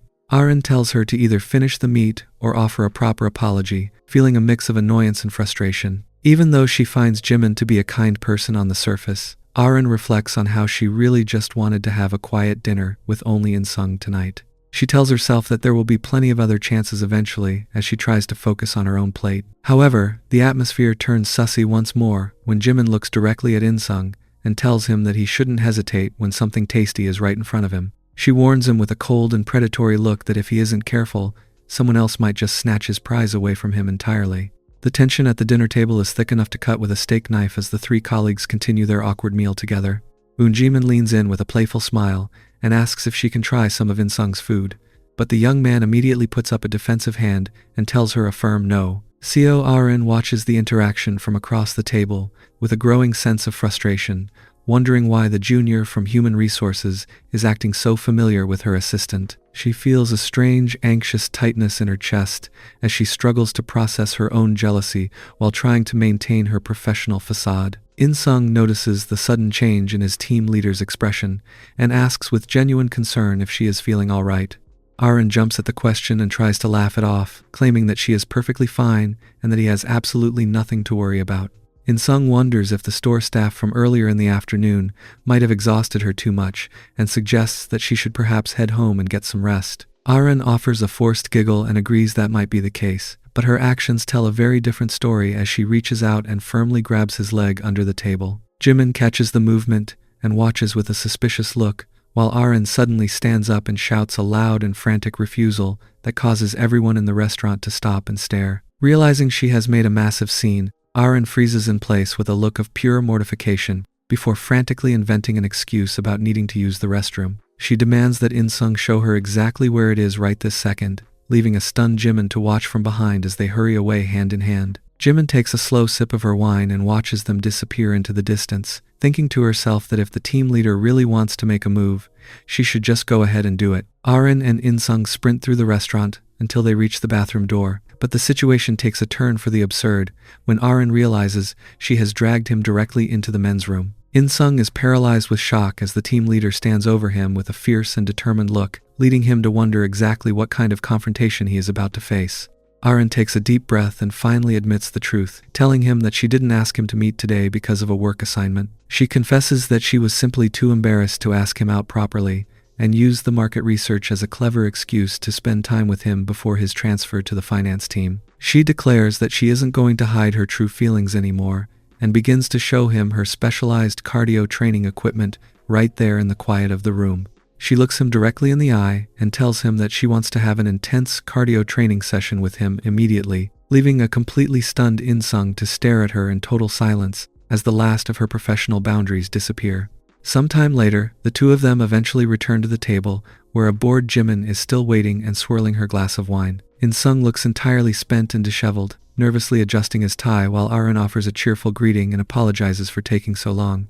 Jimn looks at them with a knowing and playful gaze, asking if the team leader was struggling with a sudden bout of constipation. Arin lets out a peal of laughter and counters with a very bold joke of her own, claiming that the issue was so massive she was about to get teared in half. Jimn is momentarily stunned into silence by the sheer bluntness of the response, realizing that her usual teasing isn't going to be as effective against a designer who has finally found her confidence. As they leave the restaurant and step out into the cool evening air, a high-energy Jimn asks if they want to head to a cafe for some dessert. In-sung is baffled as to how she still has room for more food after the massive meal they just finished, but Jimn merely laughs and claims she is still in a growing phase. In-sung offers a soft and weary smile as they walk together through the city streets, reflecting on how much has changed since he first stepped foot into the office. Away from the workplace drama and the professional stress, Arin watches him with a look of pure satisfaction, knowing that even though things are about to get complicated with his new department, this weekend night has truly become something she will never forget. The morning sun glints off the massive glass skyscraper of Ware Dream as In-sung arrives for his very first day with the finance team. At exactly 7:15 in the morning, he finds himself walking through the quiet corridors behind his new supervisor, struggling to keep a professional pace. He can't help but groan internally as his entire body feels incredibly sore, realizing that the physical toll from his wild weekend hasn't quite faded away yet. He tries to stretch his back discreetly to relieve the pressure, but finds himself still feeling completely tensed up and stiff as they navigate the long hallway. The finance team leader notices his visible discomfort and turns around to offer a polite apology, assuming he must be exhausted from having to report to the office at such an early hour. In-sung is momentarily startled and quickly insists that everything is perfectly fine, even as his mind flashes back to the grueling cardio sessions he shared with Arin and Jimn over the last few days. He reflects on how much energy he used up during the weekend, but keeps his professional mask on, laughing nervously as he tells her that he naturally wanted to arrive early for his first day with a new team. He tries to be polite by suggesting that he should be the one apologizing since she had to show up at such a time just to give him a tour of the facilities. The supervisor dismisses his concerns with a calm word as she reaches out to swipe her identification card against a security reader. She tells him not to mention it and invites him to follow her inside, but as the door swings open, In-sung is left in a state of total bewilderment. Instead of a busy financial office filled with desks and computers, he finds himself standing in a luxury staff lounge filled with soft lighting and comfortable gym gears. He asks with a shaky voice exactly what this place is, leading his supervisor to explain that it is a specialized lounge that isn't typically used by the general staff. She mentions that when the workload becomes overwhelming and employees are forced to pull all-nighters, they can come here to rest and recover. In-sung reflects on a dark and painful memory of exhausted employees he has seen before, wondering why his new boss has brought him to such a quiet location if they are supposed to be working. The atmosphere turns incredibly sussy as the finance team leader continues walking toward the center of the room, asking him, with a neutral tone, if she ever explicitly stated she was going to introduce him to the rest of the team today. A panicked In-sung realizes with a jolt that she never actually said that, and his heart begins to race as he watches her slowly wearing a jacket. She explains that she brought him to the staff lounge specifically so they could both take it easy for a while. In-sung watches in a state of total shock as she proceeds to wear her stockings and settles onto one of the comfortable gym pits. She looks back at him with a flushed face and a mysterious expression, inviting him to come and follow her lead. In-sung can only swallow hard as his face turns a bright shade of red, feeling completely overwhelmed by the proximity and the sussiness of her request. She tells him to stay focused because she is about to show him exactly what exercise is truly like, leaving him to wonder what kind of intense cardio training he has just signed up for on his very first day. The quiet of the lounge lingers as In-sung reflects on the surprising turn his morning has taken. He tentatively asks the finance team leader if anyone has ever mentioned that she is quite different from her first impression. She looks at him with a calm, neutral expression and admits that she actually hears that quite a lot.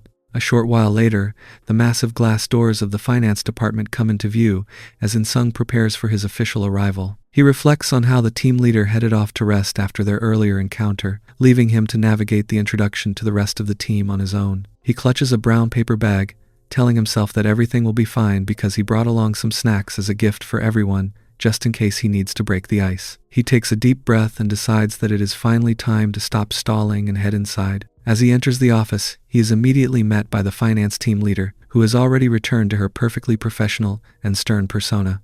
She stands with her arms crossed, watching him with a cold gaze as he performs an incredibly deep and loud bow of greeting. He introduces himself as Shin In-sung and expresses his excitement about joining the team, though he is met with a few amused giggles from the other staff members who find his booming voice quite funny. He mentions that he brought some snacks for everyone to share during their break, but the team leader remains unfazed by the gesture. She ignores the bag for the moment and instructs In-sung to follow her through the quiet aisles. As they walk, she suddenly asks him exactly how much the snacks cost, which catches him completely off guard. She explains that if he submits the receipt, she will make sure he is properly reimbursed for the expense. A flustered In-sung quickly declines the offer, explaining that he bought them simply because it was his first day and he wanted to make a good impression. The atmosphere turns even colder as she stops and tells him that there is absolutely no need for such things. She makes it very clear that all she asks of him is to do his work and do it well. She points a finger down for emphasis, warning him to keep in mind that trying to buy favor with material gifts is entirely pointless. In-sung can only offer a quiet and nervous word of understanding. The team leader notes that she has an urgent matter to handle in the CEO's office and prepares to leave.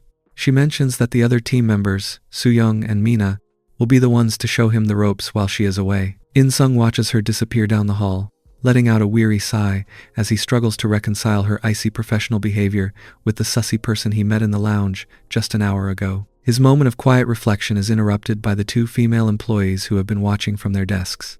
Choi Soo-young and Lee Mina approach him with bright, playful smiles, suggesting that they should all forget about work for now. They decide that a little welcome party for the newbie is exactly what the department needs, especially since he brought those snacks. Soo-young takes a bite of a treat and lets out a happy sound, declaring it to be absolutely delicious. She asks if he found the shop somewhere nearby, and In-sung explains that it is a brand new place that is a bit expensive but well worth the price for the quality. Both women are clearly impressed, telling him that he has excellent taste and a great sense of style. The welcome party continues with a side of office drama as In-sung tries to maintain a shred of professional etiquette. He suggests that the group should at least save a small slice of cake for the team leader, but Soo-young and Mina are already busy devouring the sweets with a look of pure joy. They dismiss his concern with a wave of their forks, telling him that their supervisor has absolutely no interest in such frivolous things, and that it is perfectly fine for them to finish it all themselves. Soo-young notes that the boss likely only nagged him for wasting his money on pointless snacks anyway, leaving In-sung to silently agree while reflecting on how strict and old-fashioned she appears for someone so young. The casual mood is suddenly shattered when a small piece of fruit from Mina's cake drops right onto her cloth. She looks down and lets out a playful sound of surprise, wondering aloud what she should do about the mess. She boldly turns to In-sung and asks him to wipe the spot off for her, but the young man is instantly paralyzed with embarrassment. He stammers that she should probably handle the cleaning herself, only for Mina to point out with a sussy look that both of her hands are currently full. She scolds him for being so unhelpful when it is obvious a coworker is in trouble, leaving In-sung with no choice but to grab a wet wipe and carefully approach the stain. As he tentatively tries to dab at the cream, a sharp clicking sound fills the room as Soo-young captures the entire awkward scene on her smartphone. She lets out a high-pitched giggle and teases him for being bold enough to touch a coworker so brazenly in the middle of the office. A panicked In-sung tries to defend himself by explaining that Mina was the one who requested his help, but his words fall on deaf ears as Mina covers her face and performs a dramatic show of heartbreak. She fake cries that her reputation is now ruined and that she will never be able to get married, sending In-sung into a state of total terror. The two women eventually drop the act and burst into a fit of uncontrolled laughter, admitting that they were only kidding the entire time. They wrap their arms around him and tell him not to look so scared, suggesting that as long as he listens to them and works hard, nothing bad will ever happen to him. In-sung can only offer a weak and nervous smile, realizing with a sinking heart that he has been targeted by a pair of experts who see him as nothing more than a fun new toy to play with. When he finally tries to ask about his actual professional responsibilities, the women dismiss him without a second thought. They laugh and point out that since he wasn't even a finance major, there is likely nothing they could actually teach him that would be of any use. Instead, they toss a heavy stack of documents at him and tell him to deliver them to the planning department immediately. They add the final chore of asking him to pick up some drinks from the convenience store on his way back, treating him more like a personal errand boy than a new colleague. In-sung sighs as he walks through the hall with the files in hand, reflecting on his incredibly bleak future at the company. His quiet contemplation is suddenly interrupted when a pair of hands reaches out and covers his eyes, with a playful voice from behind, asking him to guess who has arrived. In-sung finds himself completely blinded as a pair of hands reaches out from the shadows to cover his eyes, leaving him to wonder which of his colleagues would pull such a childish prank in the middle of the hallway. He quickly runs through the possibilities in his mind, considering his secretly eccentric human resources manager, or perhaps the bold and unpredictable Jimn. He realizes that getting the answer wrong could be a recipe for disaster, so he takes a nervous breath and tentatively guesses the name of team leader Arin. His guess is met with an immediate and prickly response as Arin stands nearby with her arms crossed, looking genuinely offended that he couldn't recognize her presence. She wonders aloud if he makes a habit of messing around like this with other people as her professional jealousy begins to flare up once again. However, a loud and cheerful buzzer sound fills the air as the red-haired sales team leader reveals herself to be the true culprit behind the surprise. She is practically glowing with energy as she celebrates her successful prank, finding it absolutely hilarious that In-sung mistook her for the designer. The sales leader notes that it has been quite a while since they last spoke after his discharge from the hospital, and comments on how surprisingly close he and Arin seem to have become. In-sung can only offer a flustered reaction as she leans in, though she suddenly stops and offers a playful apology for her own scent. She explains that she just returned from a long business trip and rushed straight to the office with only enough time for a very quick wash, leading her to worry that she might still smell like sweat. In-sung tries to stay polite and thanks her for the compliment before attempting to make a quick exit, but the sales leader has no intention of letting him go just yet. She shouts for him to wait and lunges forward, which catches him completely off guard. With a sussy grin, she announces that she will be conducting a quick body search on the suspicion that he might be carrying a dangerous weapon. In-sung is sweating profusely and demands to know what kind of weapon she could possibly be looking for, but his protests are ignored as her hands begin a thorough inspection. She teases him about standing at attention and asks if he might be feeling sick. Leaning in to whisper directly into his ear, she tells him to be a good boy and follow her to the gym room so she can conduct a proper inspection. She leads a very shaky In-sung into a nearby break room, explaining that she used to crash here frequently after returning from her exhausting business trips. In-sung is hit with a wave of pure panic as he realizes he was just in this very room earlier that morning, and his heart sinks when the sales leader notices a lingering fragrance in the air. She observes that someone else must have recently used the room and decided that they need to run a little experiment of their own. She strikes a confident pose and declares that they will recreate exactly what just happened to see how he trains her, leaving In-sung to face yet another intense cardio training session.